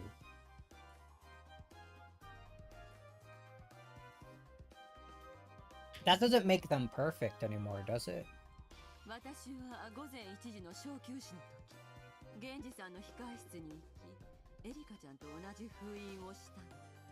つまり、これが破られていなかったなら、午前1時から翌朝まで、この部屋は誰も出入りできなかったことになる。Till the murder of Genji is also... Or the murder of Genji is also restricted to an interval of 2400 to 1. 続けてカノンさん、熊沢さん、ご起立を。Kanon rose expressionlessly, and Kumasawa got to her feet お二 timidly. 人は朝、起きてくるのが遅い源氏さんを起こしに行きましたね。そしてその時、扉に封印がされているのに気づき、それを破いて扉を開きましたね。はい、何かのいたずらだろうと思いました。あの時はそんなことは深く気にしませんでした。感想は聞いてません。事実だけを述べるように封印を破って入室したのですね。はい。赤き真実でエヴァとカノンと熊沢の今の証言が真実であることを保証するわ。エヴァは午前1時に源氏の控え室に封印をし、それは朝の事件発覚時にカノンと熊沢に破られた。面倒だからさらに付け加えるわ。午前1時の小休止で最初に食堂を出たのはローザとエヴァよ。A short break at 1 a.m., the first two to leave the dining hall were Rosa and Ev. エヴァが戻るまで食堂の人間は全員その場にとどまっていた。エヴァはローザを見送った後、控え室へ行き封印を行った。無論その際に室内には一切立ち入っていないわ。これらはすべて関係者からの事情聴取で分かったことです。根拠なき赤き真実ではありません。証言から構築された正当な推理による真実です。証言だけでなく指紋の採取、各種科学捜査、可能な限りを尽くしました。What do you mean you took fingerprints, you insane person? 何しろ金蔵さんの書斎はあらゆる薬物の宝庫。赤き真実に限りなく近い究極の真実である各種の調査結果を得ています。はあ、サイエンスミステリーではないので、その詳細は割愛しますが。What the hell? As Eka swaggered around the cathedral, she arrogantly touted her scientific knowledge. She had a thorough knowledge of all the chemicals in Kinzel's study and had used them to construct a scientific investigation, which had now been acknowledged and made into red truth by Perkinstyle. Without going into too much detail, the results she had obtained would have been convincing even without the red truth. Fingerprint collection with aluminum powder. Composition analysis on the mud under people's shoes. What the fuck? Various chemical reactions from clinging rainwater. Erica had walked in and out of the study that didn't belong to her several times, using all manner of chemicals however she pleased without asking the family's permission. However, no one could fault her for this. The pieces didn't hinder any action the detective might take for the investigation. That was the power of the detective's authority. 我が物顔とはよく言ったものよ。次より探偵を名乗る者は決して客人として迎えぬよう出会う者たちに忠告しよう。それがよろしいかと思います。探偵に雨宿りを許すなんて吹きつきあまりないことなんですから。以上から源氏の控え室へ至り犯行を行うのが可能なのもまた24時から午前1時までであることが証明されたわ。そしてさらにエリカの調査によって源氏にもいとこ部屋へ至るのが不可能であることが証明されたわ。It had already been made clear in Red Truth that after transferring the phone call to Natsui, Genji had gone straight back to the servants' quarters. Now, based on the results of Erika's scientific investigation, they had They added a further red truth. Genji never left the mansion after 2400. This made it clear beyond a doubt that Genji couldn't have reached the guest house, much less the cousin's room.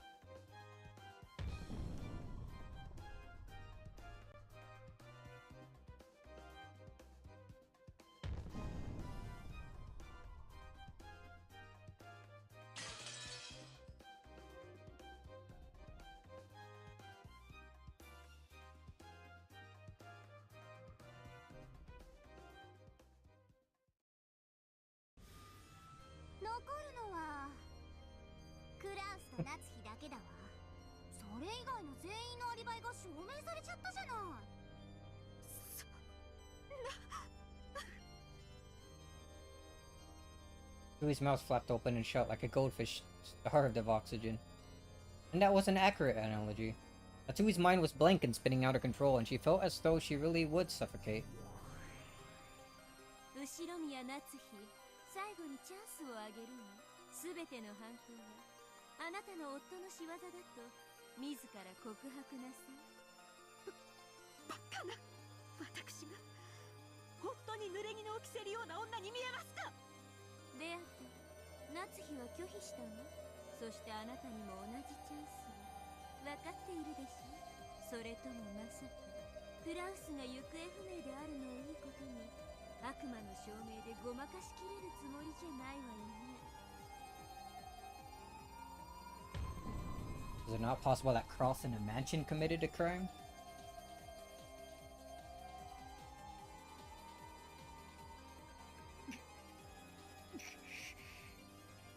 Beto realized that they were rapidly approaching the end of this battle. Normally, these alibis of Erica's would still have many places that Beto could argue against using Blue Truth. However, all of those alibis have been accepted by Birkenstell and Lambda Delta as Red Truth, and Beto no longer had any room to argue.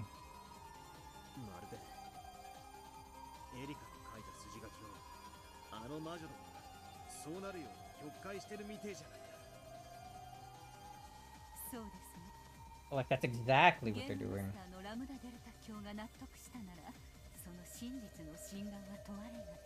最後に残った真実に基づかれ、続く世界が紡がれる。その最後の真実が本当の真実とどれほどかけ離れていようとも。クラウスおじさんが犯人なわけない。おじさんは何者かに監禁されてるんだぞ。いや、そう。夏日おばさんを電話でうまく騙した可能性も否定できないな。バトラ君はナツヒとクラウスを疑っていますか？それはエリカの真実は卑劣な構築ですが正当です。Cowardly fashion. とはいえ赤き真実で認められています。つまり嘘だけで構築した偽の真実では断じてありません。つまりエリカの真実でも筋が通るのです。ナツヒやクラウスが犯人という真実も全くありえなくはありません。それが虚構であろうとも筋は通る。真実と同じ価値を持った虚構なのです。その二つの真実のどちらを信じるか、それはバトラ君自身が自ら決めることです。いや、俺は夏日おばさんとクラウスおじさんを信じるぜ。確かに金でトラブルがあるのは知ってる。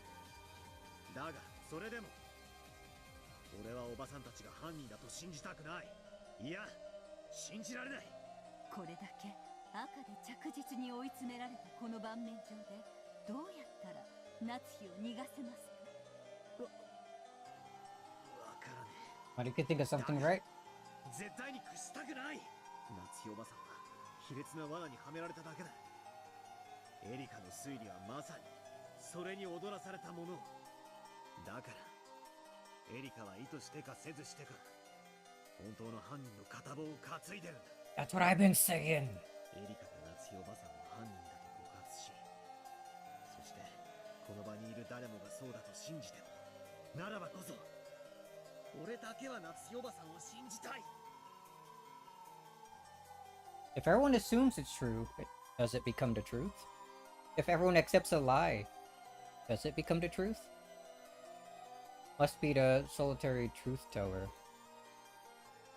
Or must the solitary truth teller be dragged into the guillotine to the jeers of liars? 俺は嫌だぜ。誰も夏日おばさんを信じないなら、むしろ俺が信じてやる。本当の真実は全員が納得したら決まるものじゃない。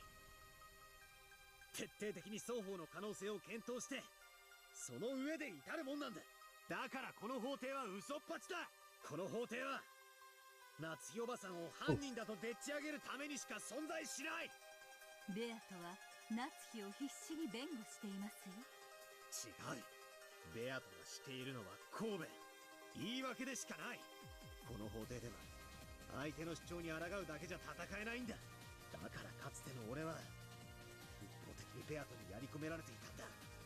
エリカに勝つのに必要なのは奴の推理のあらを探すことじゃない。奴とは異なる別の真実を見つけ出し、それをあのゲームの支配者ラムエリカの真実より正しいと認めさせることなんだ。ベルンカステル教の示した赤き真実に抵触せずに、夏日が犯人でない真実を紡ぎ出せますか？わからない。だが俺が夏日おばさんが犯人だと信じない限り、絶対に別の真実がある。仮に事件の犯人は魔女ということになってもいい。正しくない真実によって夏日おばさんに濡れ衣を着せられるくらいなら。夏日が犯人であるとこれほどの赤き真実を突きつけられても、あなたは信じないのですね。ああ、物事ってのは常に信じる奴と信じない奴がいるべきなんだ。たとえいくら証拠が積み重ねられようとも、誰かが潔白を信じなきゃならない。世の中には証拠じゃ示せない真実なんていくらでもあるはずなんだ。みんながそうだと言うからきっとそうなんだなんてことを俺は二度と受け入れたくない。 How can you be so sure there's nothing on the far side of the moon if you've never seen it? Is there some reason that you have to believe it? Until you see the far side of the moon with your own eyes, you can't rule out the possibility that nothing is there, and neither can you rule out the possibility of a thriving culture of space bunnies. Space rabbits! You should never assume something is the truth until you actually check it. This court is maliciously trying to force a single interpretation on a truth that can't be checked. I want to believe there was a society on the far side of the moon. But that was in elementary school and I was made fun of and laughed at. So I thought it was embarrassing to think that a society lives on the moon. And I threw away that belief. I've been told by a book my mom read me that rabbits lived on the far side of the moon and believed that for a long, long time. But when everyone said that was wrong, I abandoned that truth without even trying to check it. Even without evidence, I abandoned the truth I believe in. And now everyone is starting to believe that Aunt Natsui is the culprit. Even though not a single piece of decisive proof has been shown. There's no proof, but Erica's words sound reasonable, so they're probably the truth. That's your reason to abandon your belief that Aunt Natsui is innocent? 誰も信じないなら俺が信じる。本当の真実は否定と肯定の2つの目で同時に見た時にしか浮かび上がらないと俺は信じる。奴らがYo, howdy, Asha. 犯人だといくら信じさせようとも俺は犯人じゃないと信じる。それを捨てない。 Oh, hell yeah. ではあなたに私から一つだけ Oh? 真実を授けましょう。私が真の意味で戦う意志を持ったあなたに送るたった一つの力です。 Man, dude, it's like... Oh, he could be tricked into supporting Beto again. And, like, freaking...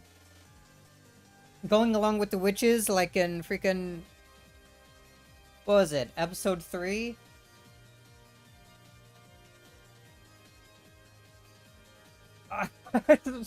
But oh man, Erica's just so much worse than freaking Eva Beatrice is. Everything about the way she's doing things, I hate it so much. I don't want her to, like, to win this, even though she's supposedly fighting for the human side. it's so conflicting, but I can't have her win. I'll believe in Beatrice if it means that she doesn't win this. Do drink more tea before continue here. Holy. Being via tricked again, dude. But they're so much worse. They're so bad. Just, I hate them. I hate them so much. No, howdy. Great 35p? Isn't that like Miko P?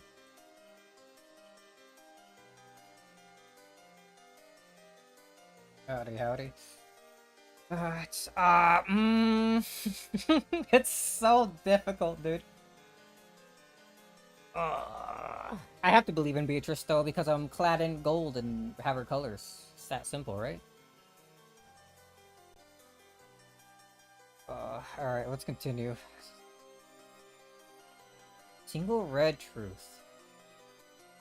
This is the single bit of power I give you now that you hold the will to fight in the truest sense. 有限のなしワルギリアの名においいえ先代のなしベアトリーチェとしてあなたに赤き真実を託します後宮夏日は犯人ではない You can just straight up say that?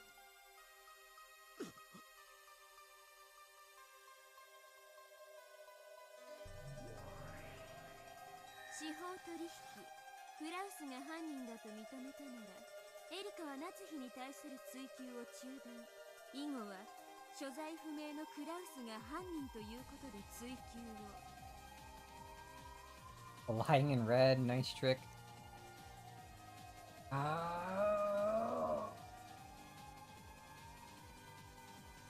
I wonder. We were so accepting that red truth had to be the truth no matter what. But that was only because Beatrice said it was so. But should we have ever trusted that from her to begin with?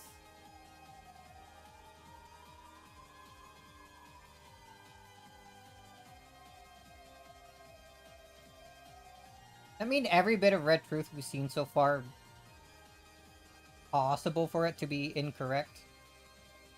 A third layer via trickery. But I don't know. I feel like if that were correct, that would complicate things far more than necessary here.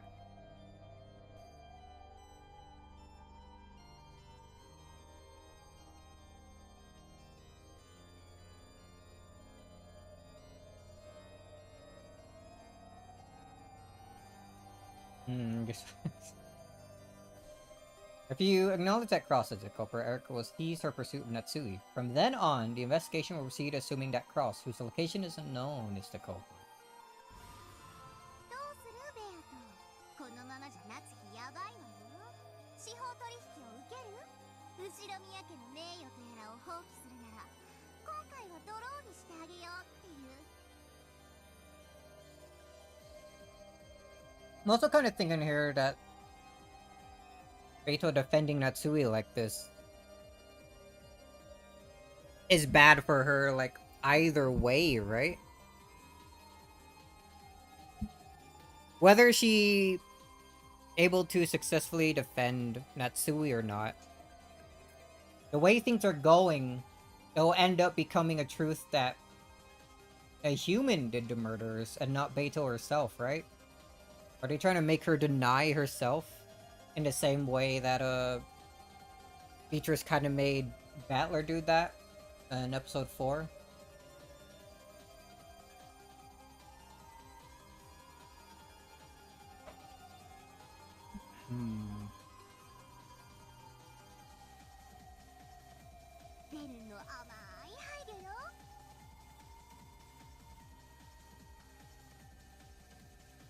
Ross was currently missing, and was unknown whether he was alive or dead. Like Kenzo, he was no different than a cat in a box that had disappeared into the mist of the island. The cat in a box is a creature of infinite variation. No interpretation of it can be denied.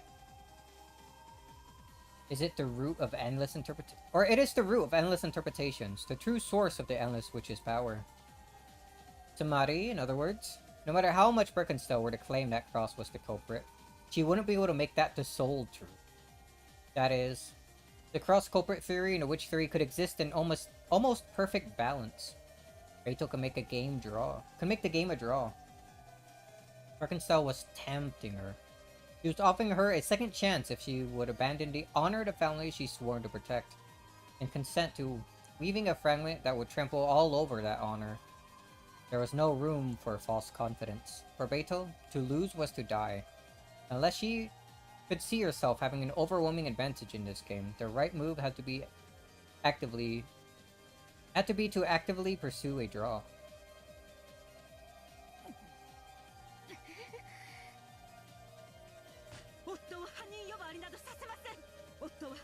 後宮家次期当主後宮家の栄光を受け継ぐ唯一の人間です。その人間に犯罪者の汚名を着せるなど断じて許しません。良いのか夏日、クラウスを疑ることを放棄するならもうそなたしか、そなた以外の全員のアリバイの証明、すなわちヘンペルのカラス、何の証拠もなくそなたを犯人だと断定できてしまう。私しか残らなければ何だというのですか。私は後宮夏日、逃げも隠れもしない。私は潔白です。そして心に片翼のわしを刻む高潔なる当主代行です。私を罵りたければ罵りなさい。あざけりたければあざけりなさい。誰にも虚実で私の名誉を傷つけることなどできはしないのです。 With a dignified voice, Natsui stated her case openly before the witches above her. However, this response of hers might have been exactly what Birkenstow had intended. 夏日の取引を拒否。ベアトは分かってるよね。夏日が特定された瞬間にラムダは判決を下すのよ。その瞬間に魔女幻想は否定され、あなたはつゆと消える。夏日のくだらない意地に地獄の底まで付き合うつもり。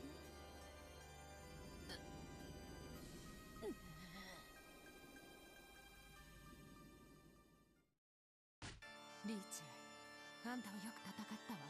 ここが潮時よ。夏日を説得してなんとかギリギリの妥協策を。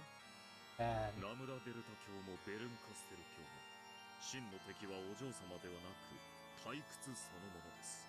このゲームをまだ繰り返し遊びたいはず。お嬢様が譲歩するところを見せれば喜んでそれを受け入れる。次のゲームに仕切り直すはずです。次のゲームに仕切り直される。このゲームの夏日を、このかけらの夏日を。そんなの気にしてる場合じゃないでしょ。夏日なんて所詮駒よ。このゲームで取り除かれても次のゲームではまた登場するわ。しかしお嬢様はそういうわけには参りませんと、今回のゲームでベルンカステル教の手の内は分かったはずです。それを生かし次回のゲームで勝利を目指す方が現実的です。ここはベルンカステル教の取引に乗るのが唯一無二の上策かと。くだらないプライドは捨てなさい。カスパロフもディープブルーム無敗じゃないわ。最後に勝率で勝者を決めるんでしょ。一つの勝負、一つの人生、一つの駒にマジ死ぬわよ。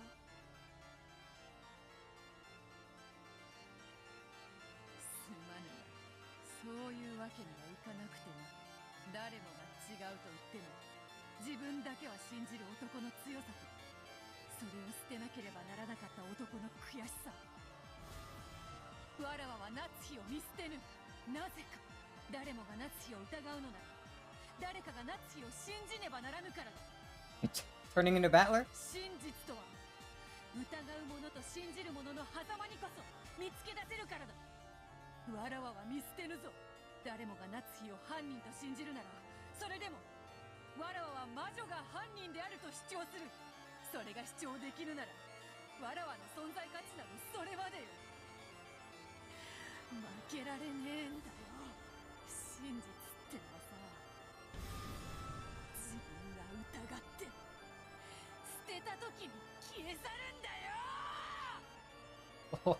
それがベアとの返事？ああ、当然拒否よ。後ろ宮クラウスは犯人にあらず。Jumia Kraus is not the culprit.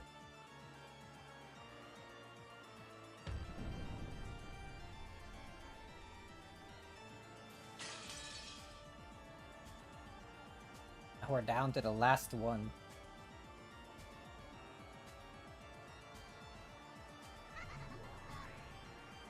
バカ、もう取り返しはつかないわよ。愚か者の短期にふさわしい報いを受けなさい。奇跡の魔女ベルンカステルの名において赤き真実を語るわ。後ろ宮クラウスは犯人ではない。Then who was? No one was. 殺されてるわ。 He was killed long ago. 声を聞かせた直後にね。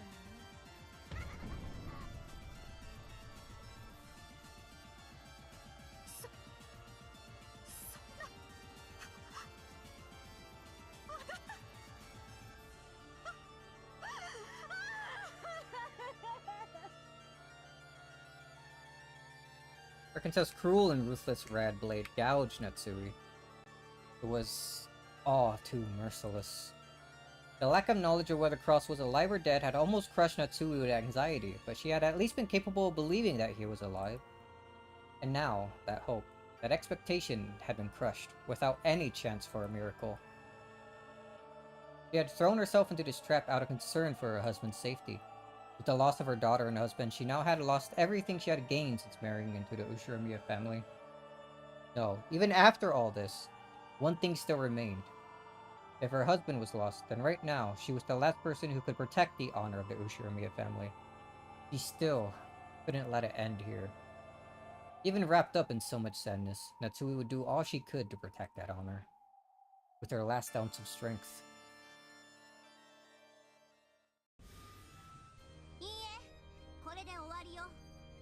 残りの食堂の人間は全員1時まで食堂を出ていないことは赤き真実で確定してる。つまりもう夏日以外全員のアリバイは証明されてる。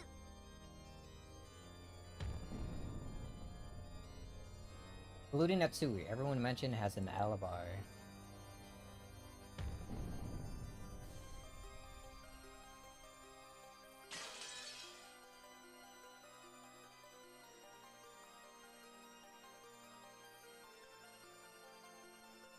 Oh no.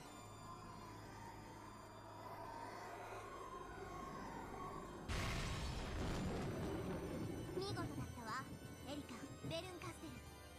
あなたたちは後宮夏日以外に犯行が不可能であることを証明しきったわ。主文から読み上げようかしら。被告後宮夏日は1986年10先に就寝すると偽り実質へ戻るふりをして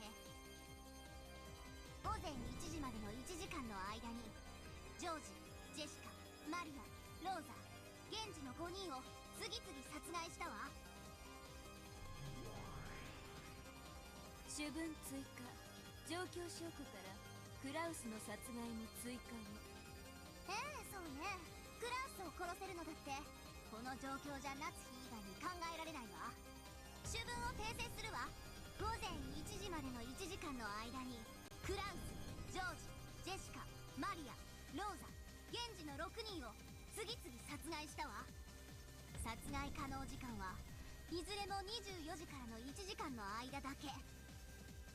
その1時間の間にアリバイを持たない犯行の可能な人物は後宮夏日だけだった。以後ゲームは被告を真犯人として扱い進行。また事件が人間の犯行で完全に証明されたため無限の魔女ベアトリーチェ当幻想んたの存在をここに否定することを宣言するわ。神戸の機会があるけど夏日のアリバイを証明できる？もしくは夏日以外が犯人の可能性を示せる？それさえできれば夏日は黒ギリギリのグレード丸。あんたの存在否定は今回は保留されるけど。 If Natsui had an alibi, Beito would have shown it long ago. In fact, wasn't the whole point of the trap to make her lose her alibi? アリバイの証明などなくともわらわは夏日の無実を信じるぞ。 I would never say that. 偽りの真実をどう決めつけようとな。わらわこそが真犯人である。夏日は無実である。たとえ証拠がなくとも。真相は六軒島の夜の主、黄金のベアトリーチェだけが知っています。私は後宮夏日、夫なき今、私が後宮家の当主です。我が心いかなる恥ずかしめにも口けることがありません。それはなぜかお父様が私に心に片翼のわしの紋章を刻むことをお許しくださったからです。私の心臓に刻まれた紋章と名誉をあなたの証拠とアリバイとやらはどう否定できますか？できません。私の心に刻まれた後宮家の紋章は不滅なのです。 Now that Natsui and Beatrice had practically been placed on the guillotine, they cried out with all strength of their determination. However, that did nothing except bring a cold smile to the Game Master Lambda Delta's face. Erica had constructed a truth that Lambda Delta could accept, and no one could construct a more convincing truth to deny Erica's. In that case, the most convincing truth would be to swallow up everything else and become the one and only truth. Even if it happened to be different from the real truth, the truth of those in the past is swallowed up by the truth of those in the future. Even if that truth is a fiction, as long as everyone acknowledges it to be true. よく吠えること。私は魔女が火あぶりになるときは命乞いを泣きわめく子が一番好きよ。あんたみたいな虚勢を張るのが一番興ざめなの。だからその虚勢を打ち砕く赤き真実を私からの最後の贈り物としてあげる。何ですか？ What is she about to say? That Sui is the culprit? よせベルンカステル教。 That Beatrice doesn't exist? そなたの望んだ真実が上書きされるであろうが、その真実夏日の真実相入れるはず。汚さないでやってくれ、頼む。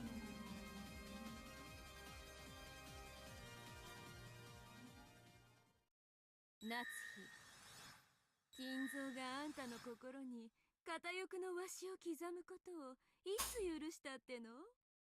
Oof. That is worse. あんたの妄想の中の金蔵の言葉でしょうが、それは本当の金蔵はね、生涯ただの一度もあんたを心の底から信頼したこともないし、あんたに紋章を許そうと思ったこともただの一度もないわ。 Oh man. When that heartless announcement was made, Kenzo stood up. 夏希、耳を貸すでない。そなたの心に刻まれた紋章は誰にも汚されぬ。そなただけのものだ。後宮家の最後の当主としての誇りを永劫に忘れるな。夏日。やかましいわ。消えなさいよ、夏日のゲロカス妄想。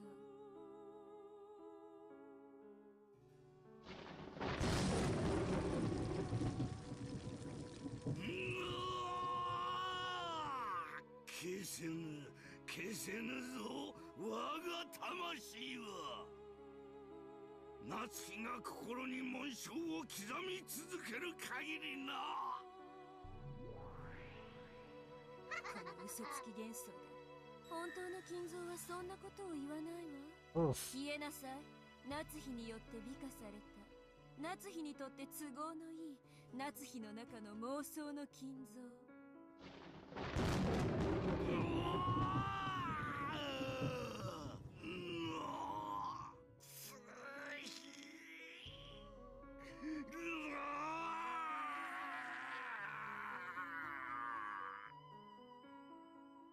Bright red flashes of lightning smashed Kinzo over and over again as he screamed.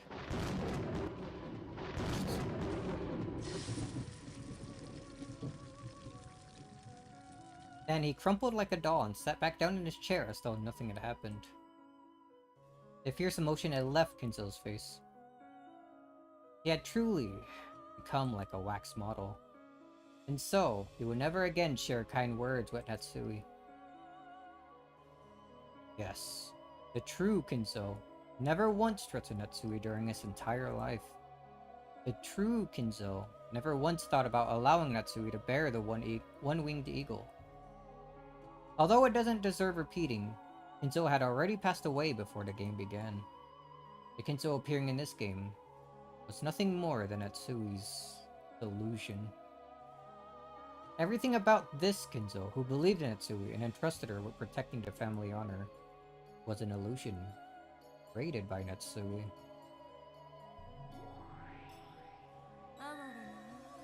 後ろ宮金蔵の信頼を生涯得られなかった真実を今こそ正視しなさい。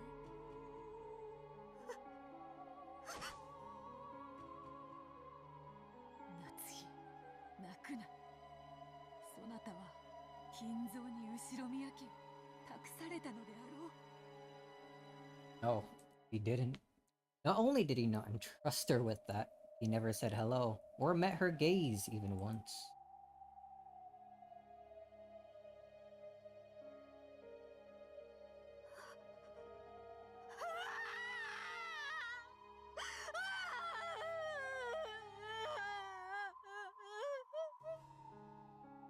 Natsui's cry, a mixture of sadness and many other emotions, echoed throughout the cathedral. Natsui could no longer stop her tears. Some last faint element that had cheered her up until today, that had allowed her to endure as an Ushiromiya, as the wife to the head's representative, and as the final family head, had been torn to bits. Natsui no longer had anything left. Natsui could no longer allow herself to even call herself an Ushiromiya. The difficult days, painful days, the days where she still gave everything she could for the family she married into despite it all. The rare happy days that existed among them. All these flitted through her mind, one after another, and disappeared.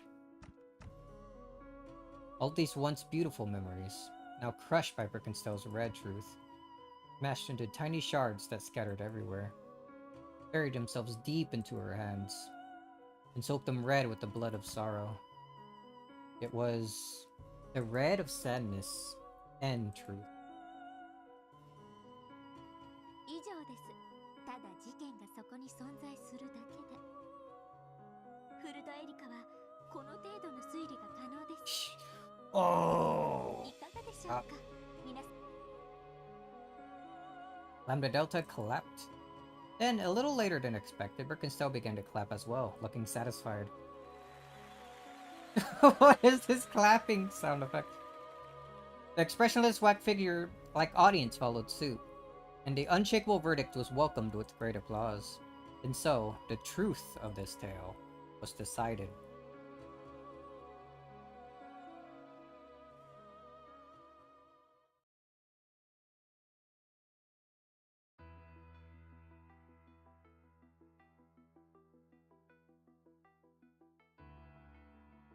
Right now, no humans exist on this island except for those in this parlor. And with one exception, it has been shown that none of them had committed murder. And the culprit is among these people. Oi, oi. となると決定的じゃねえか。魔女が犯人で魔法で殺人を犯したわけでない限り。あんたなの？あんたがジョージを、主人を殺したの？どうしてよ、どうして？私は殺していません。私は何も。In a panic, and with a voice that really couldn't be called flowing, in a manner that was, to put it coldly, unsightly, Aunt Natsui denied the suspicion placed upon her. However, there was no longer any way around it. The girl stood up, brushed back her long hair, pointed at Aunt Natsui, and said it one more time. あなたが犯人です。後宮夏日さん。 Red-faced and tear-streaked, Eva walked up to Natsui and grabbed her by the collar. Then wordlessly, she slapped Natsui's cheek. Natsui, who had never been slapped in her life, was shocked by her first ever taste of iron. It turned into a scuffle between Eva and Natsui. Battler immediately tried to stop them, but Eva planted a sharp knee into Battler's gut and he doubled over.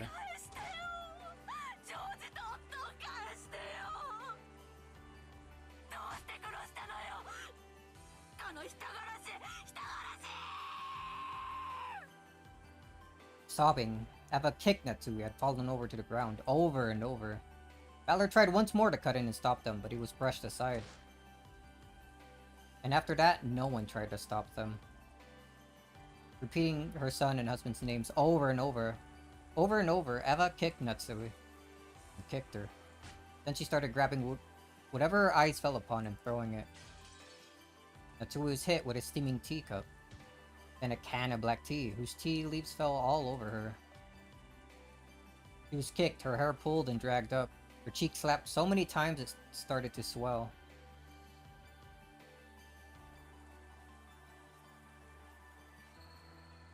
No one tried to stop it.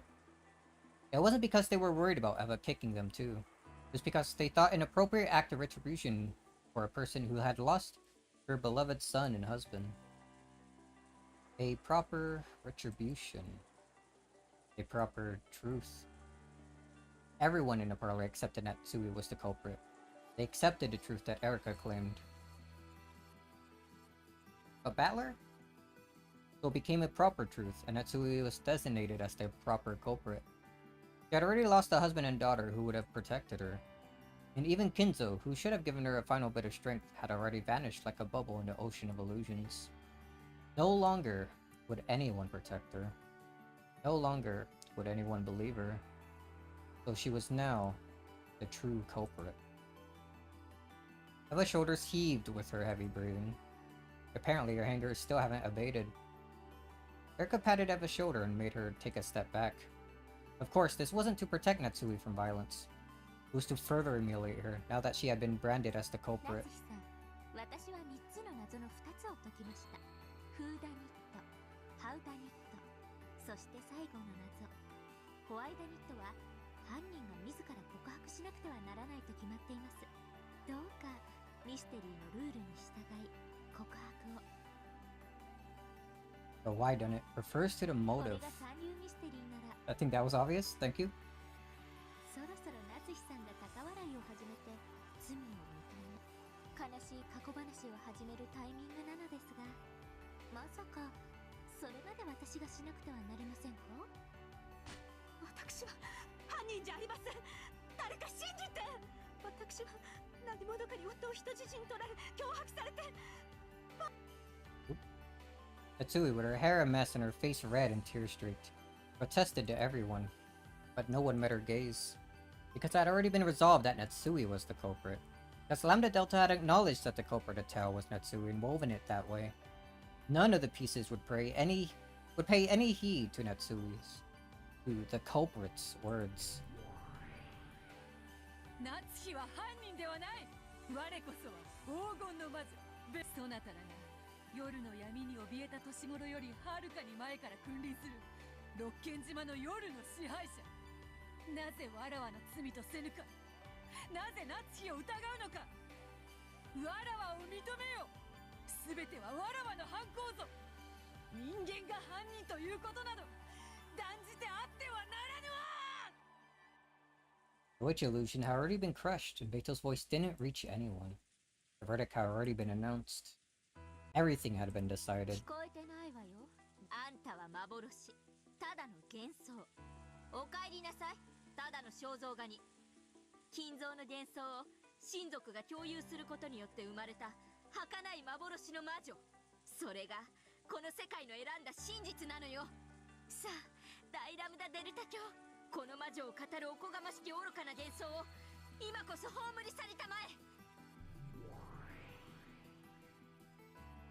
Back here. さようならベアトリーチェ。あなたを魔女にしたのは私のお友達になれるか、私の退屈を紛らわしてくれるか。そしてあなたは期待に応えてくれたわ。後者のね。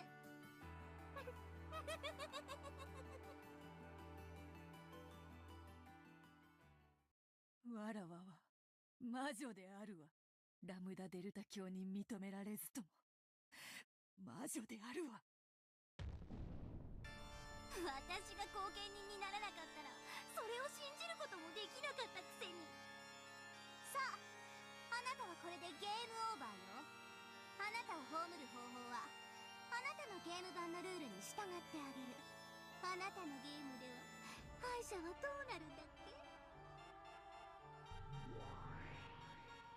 すでにベアトが過去のゲームで一度はっきりとそれを見せてくれてるわ。生きた肉の塊にしてヤギの晩餐会に放り込んで食い散らかされるのよ。ふさわしい最後だわベアトリーチェ。高慢ちきなあんたの断末魔が聞きたくてはるばるこんなところまでやってきたのだか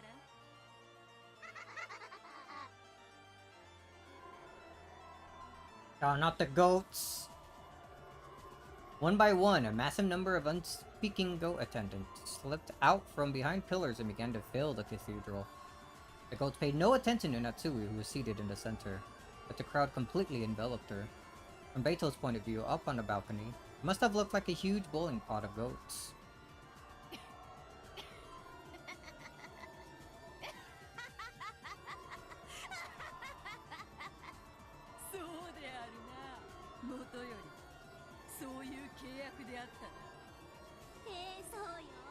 あなたが私を楽しませることができなくなったら、その身をもって私の退屈を慰めるのが私たちの契約。さあ、その女から魔女の座を奪い、ヤギの釜へ放り込みなさい。 Suddenly, there were goats standing right behind Beto. They lifted her up roughly. 良い悲鳴を聞かせてね。あんたはこの日のために寝かせてきたワインならば、それを聞かせるのがわらわの最後の一子である。やった、言わせたそれを捨て台詞にしてくれる子が聞かせてくれる悲鳴が最上級なのよ。もちろんベアトリーチェ。 Goats carrying Beto no longer viewed her as their master. After holding her above the pot of clamoring goats, which were snorting heavily in anticipation, they threw Beto's slender body into the air. All at once, the squirming goats faced the heavens and raised their arms. It was almost as though devouring her flesh would allow them to forget their pain for just a short while. As she flew through the air, Beto tried to smile boldly, but it was so forced that it seemed even more pathetic. Greatly pleasing Birkenstyle. Bro. When Beto fell into the pot, the goats caught her. Of course, they didn't do it gently. The arms of countless goats pulled at her flesh to keep it for themselves. They tried to tear her to bits. It didn't have to be flesh. Hair, fingernails, shoes, even bits of her dress worked just fine.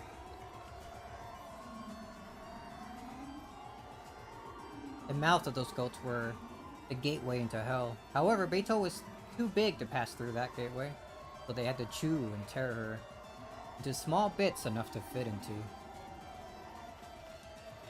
Beto let out a bold laugh. She laughed from the inside of a pot of goats. However, her expression was very different from the one she had intended. It was an expression not of a witch, but of a single human screaming out for the final time.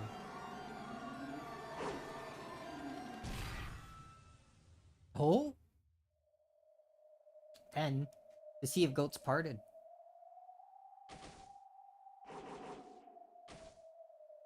Then Nora leapt forward, slicing all the goats in her path with a single flash of her longsword. Yo, I was expecting Battler. It was a thin slice, like cutting through butter. The goats were surprised by Nora's sudden appearance and stepped back.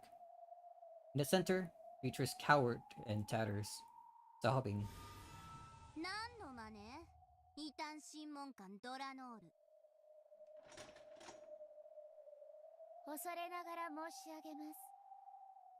この判決に意義のある者がおります。そやつの名は後宮バトラです。Resurrected replayer. All of the goats stared at Battler. 当法廷の判決に何が不服で？再審請求にふさわしい新しい証拠を、真実をお持ちなのでしょうね。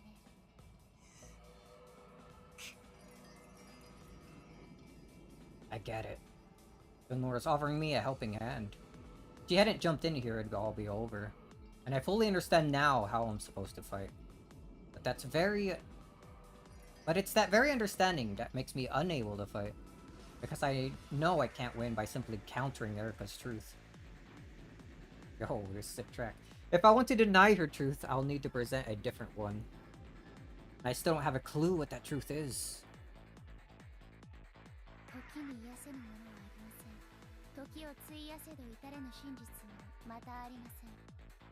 しかし全ての法廷は真実を決定するのに刻限を設けます。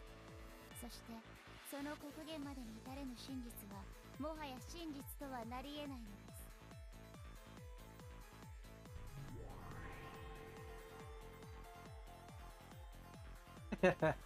Yeah, I know that. But now everyone is certain that Anatsui's the culprit. It might be too late now, even for the real truth.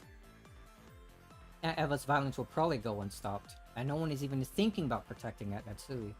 It's no longer a situation where we can say, oh, the truth will eventually be found. And in this world, even if the time allotted to us to expose the truth is very short. It's already midnight, and the end of the game. The police won't come. The truth won't be revealed. Only the truth decided upon here and now will remain.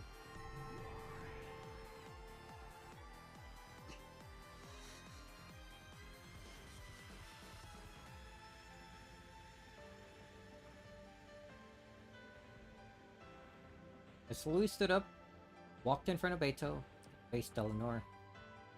I have no plan. I don't know the truth. However, if I don't jump in now, I won't get another chance to fight. The red used by Erica's group is mercilessly strict.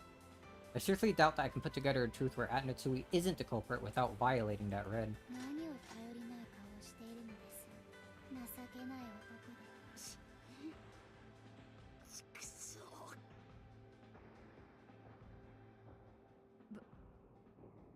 バトラお前を殺すのは俺だ。その約束を俺は守りたい。なのに今の俺には何の策もない。良いのだ。この世に真実などない。それは後から作られ上書きされるのだ。 Truth is made later on and overrides what comes. 本当の真実はどこにもないのだ。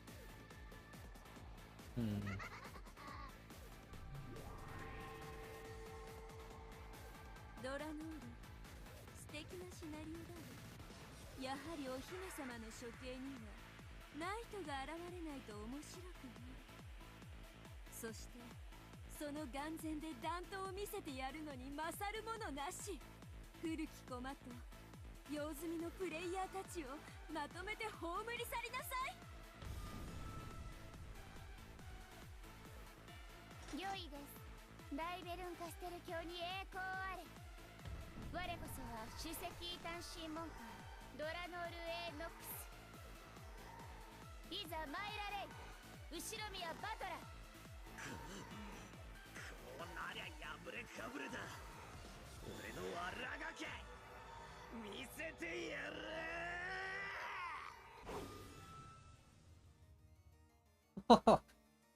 Final answer is a sick name for a track. The only reason Erica's theory is so strong is because of those seals.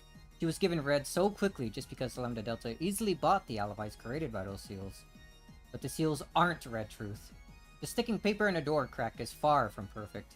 There's no way something like that can prove anything with certainty. 始めなさいバトラー。愛しのベアトリーチェと一緒にヤギたちに肉片にされて混ぜこぜになってみる？ああそのひき肉にはあんたの大切な妹のひき肉も混 Trying ぜ to てあ piss げ him る off even more? 素敵な合いびき肉になるでしょうよ。皮に包んで蒸して小籠包にしてやっぱり醤油でしょ。フライパンで焼いて卵を乗せてケチャップが最強よ。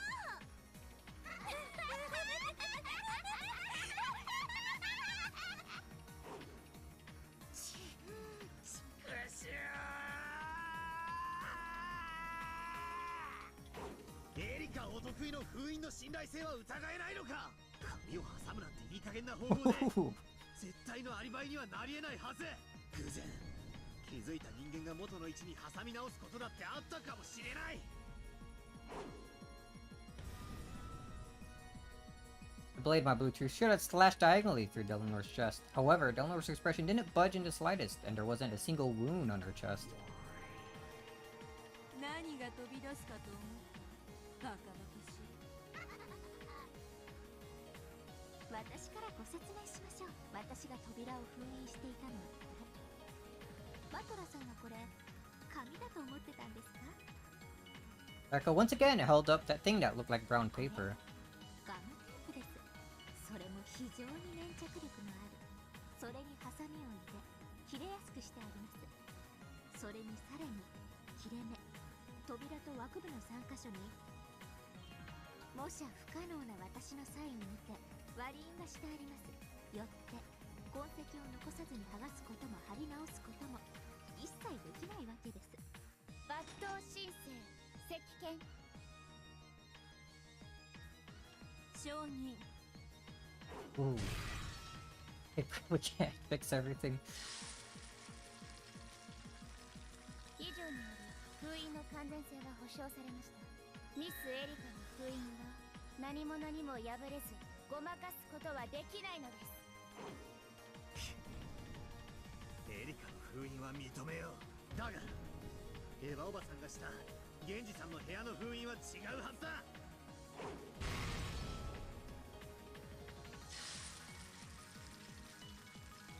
エヴァの封印もミスエリカの封印と同一のものです。この封印方法はミスエリカとエヴァが晩餐後に共同でエリカは科学操作に用いるとか言ってじい様の部屋の薬物をいろいろと漁ったな。その薬物の中に例えば溶剤があったかもしれない。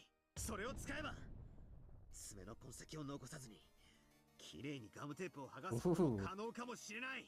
Good counter. 金系慎んで申し Oh, 上げ great. You again. すべての封印はいかなる方法でも痕跡を残さずに剥がすことは不可能だよ。 You too? 金系慎んで申し上げる。すべての封印には不審な一切の痕跡はなきにけり。以上により封印に何らかの工作が行われたことがないことが証明されます。復唱要求。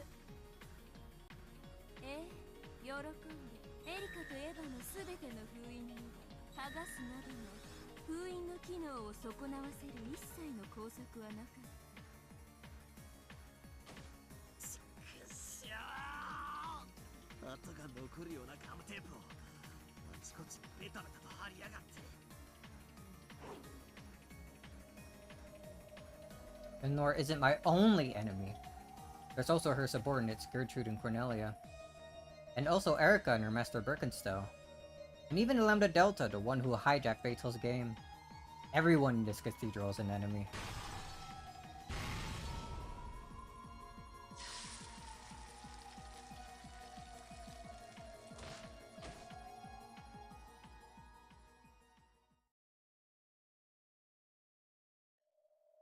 The fierce Russia Red immediately repelled my feeble truth.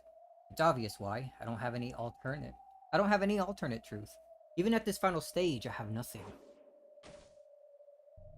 封印の議論だけで終わりですか？全力で来る約束です。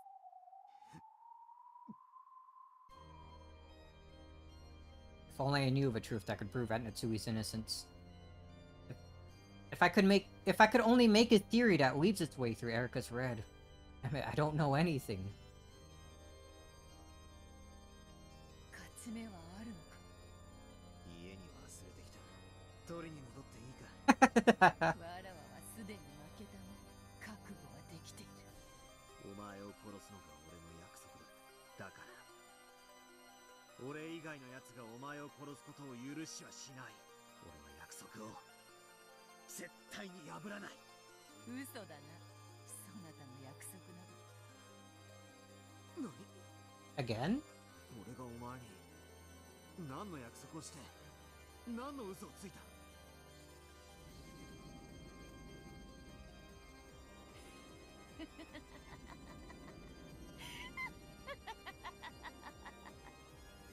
そなたの言葉でわらわは地獄を受け入れられるというもの。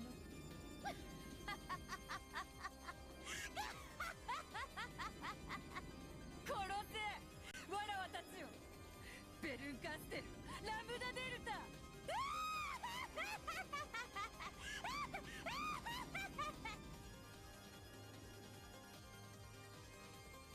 To let out a shrill cry, overcome with laughter. It was a broken laugh, and tears streamed down her cheeks. Battler's words would no longer reach her ears. She kept on laughing insanely, like a broken record. それで終わりですか？情けない。やはり失望です。後ろ宮バトラー。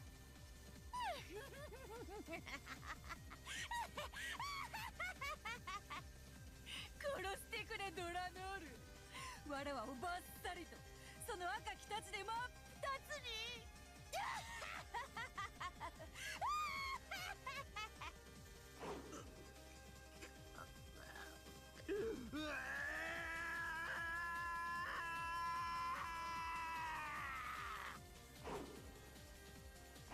ゲストハウス2階へ。ラウンジを通過せずに至る方法 X を勝て。エリカは窓やらを封じたと主張しているが、侵入可能な全てを封印できたことは証明できていない。エリカに発見できなかった侵入口 X を封印できなかった可能性がある。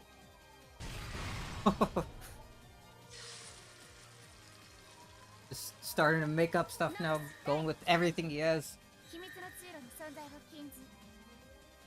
ミス・エリカは探偵として全ての侵入口を封印しています。探偵に発見できない通路は秘密の通路です。よってミス・エリカに発見できない侵入口は存在しないのです。ラウンジのエリカの見張りが完璧でなかった可能性の提示。エリカは2時間を過ごす間片時も目をそらすことなく監視し続けたのか。わずかの隙を突きラウンジを少なくともエリカの目にだけ触れずに通過することは可能かもしれない。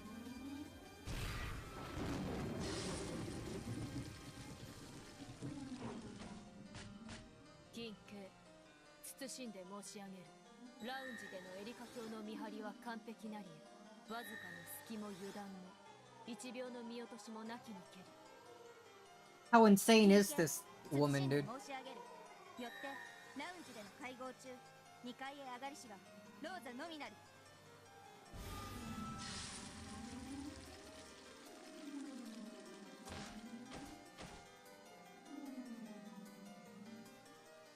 そのローザおばさん、本当にローザおばさん本人だったろうか。何者かがローザおばさんに変装した可能性、もしくは彼女が実は大きな旅行カバンなどを持っていて。 A large suitcase?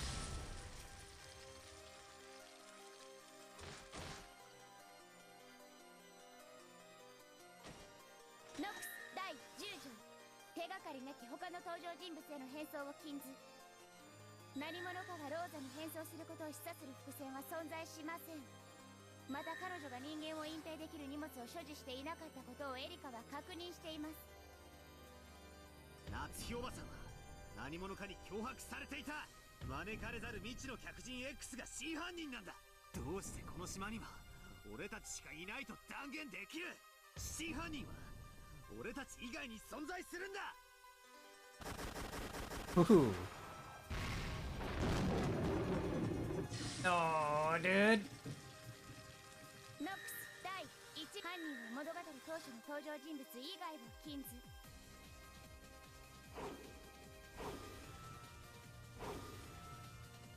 毒物での遠隔殺人かもしれない。その死ぬと首に切れ込みができるような不思議な薬だ。それは遅効性でアリバイがありながらも。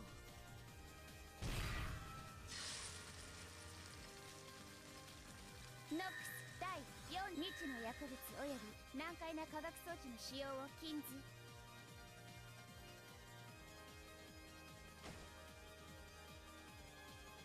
いとこ部屋や源氏さんの控え室に遠隔殺人の可能な殺人の仕掛け X が存在する可能性もある。それは未だ発見されていない秘密の仕掛けで。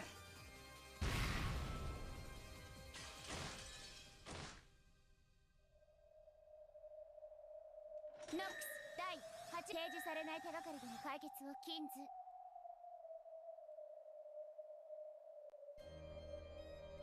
とにかく夏日おばさん以外に真犯人がいるんだ。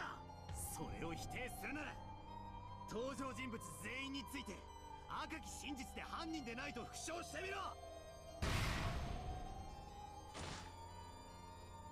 ノックス第6探偵方法に偶然と第6巻の使用を禁ず。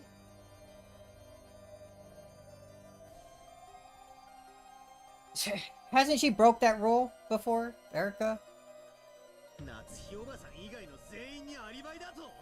一人抜けてるぞ。エリカ自身のアリバイは誰がどうやって証明するんだ。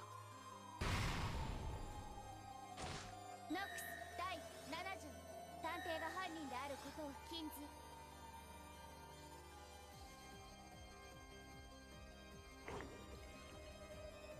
現行犯でない限り夏日おばさんが無実である可能性は常に否定できないはず。エリカの未発見の証拠 X によって無実が証明できる未来の可能性までを否定できるのか。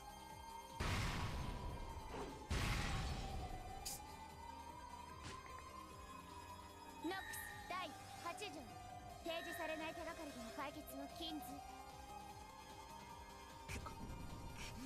この物語は悪意ある虚実に満ちている。夏日おばさんを陥れようと物語自体が罠になっている。公正な真実だけで物語を再構築するべきだ。ノックス第9条観測者は自分の判断解釈を主張することが許される。俺が犯人で例えば24時以降にジョージの兄貴たちが死ぬように遅効性の毒を盛り、その後午前3時に戻った俺が音もなく首を切断した可能性。君耳のエリ Maybe I've done it. に静かに。ノックス第8条提示されない手がかりでの解決を禁ず。みんなは自殺なんだ。だから犯人は存在しない。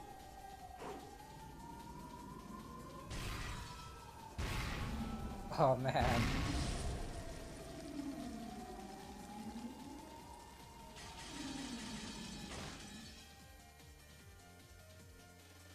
King 謹んで申し上げる。犠牲者は全員他殺なり。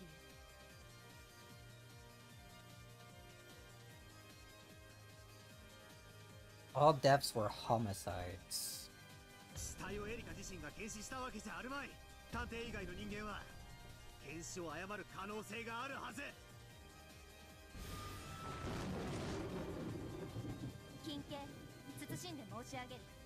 すべての死体は決して検視を誤れぬものと知りたてまつれ。 No examination of any corpse is ever mistaken. なら身代わりしたいということもあるかもな。犠牲者たちとよく似た死体をあらかじめ用意してあったんだ。登場人物以外の死体は登場しないと知りたまえ。ならどうして死体のないクラウスおじさんが死んでると宣言できるんだ。ノックスの第何条だかに違反するんじゃねえのか。Something or whatever. 真実はただ真実であり、証拠も証明の必要もないと知りたてまつれ。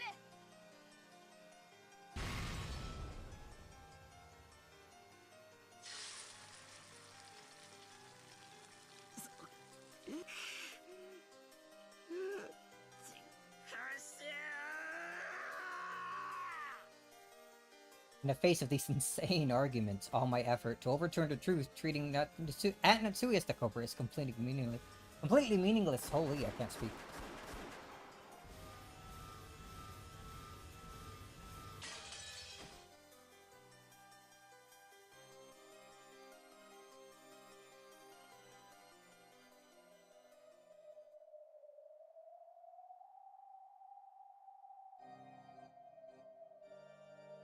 Each time I brandish my desperate blue truth, Delnor and the others' red truths knock me down to the floor. Getting hard to even stand back up again. That mean my body is telling me I'm about to surrender? To the truth where Aunt Natsui is the culprit? The red truth is getting more and more perfect.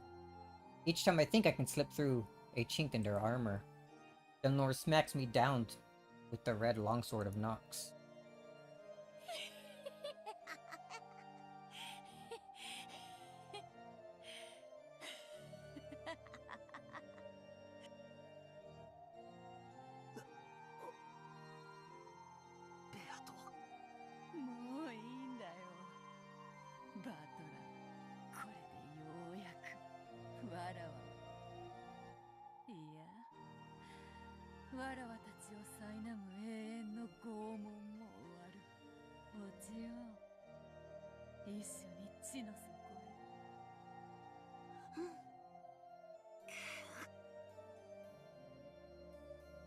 I don't want to see Beito like this. Her Majesty is the ruler of the Golden Land, and her enthusiasm as my adversary are completely gone. She's just a pitiful woman who's been trampled over and who has lost all hope. With tears streaming down her face and a tragic smile that I can't bear to look at.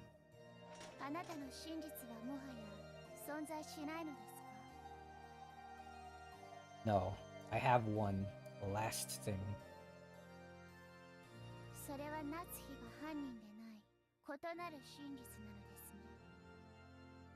No. All I can do is prove that Aunt Natsui isn't the culprit. I can't show what the real truth beyond that is at all. しかしそれでもベアトだけは助かるかもしれねえ。どうして？俺は夏日おばさんが断じて犯人ではないと示せる。だが異なる本当の真実を示せない。エリカの真実を無賛させれば事件は闇に戻り、お前の生きる余地もあるだろう。それができたならね。でももし新しき真実が示せないなら、あんたはもうプレイヤーとして無能のようなしよ。このゲーム版から永遠に消えてもらうわ。At this point, the Game Master is Lambda Delta, and she's there too.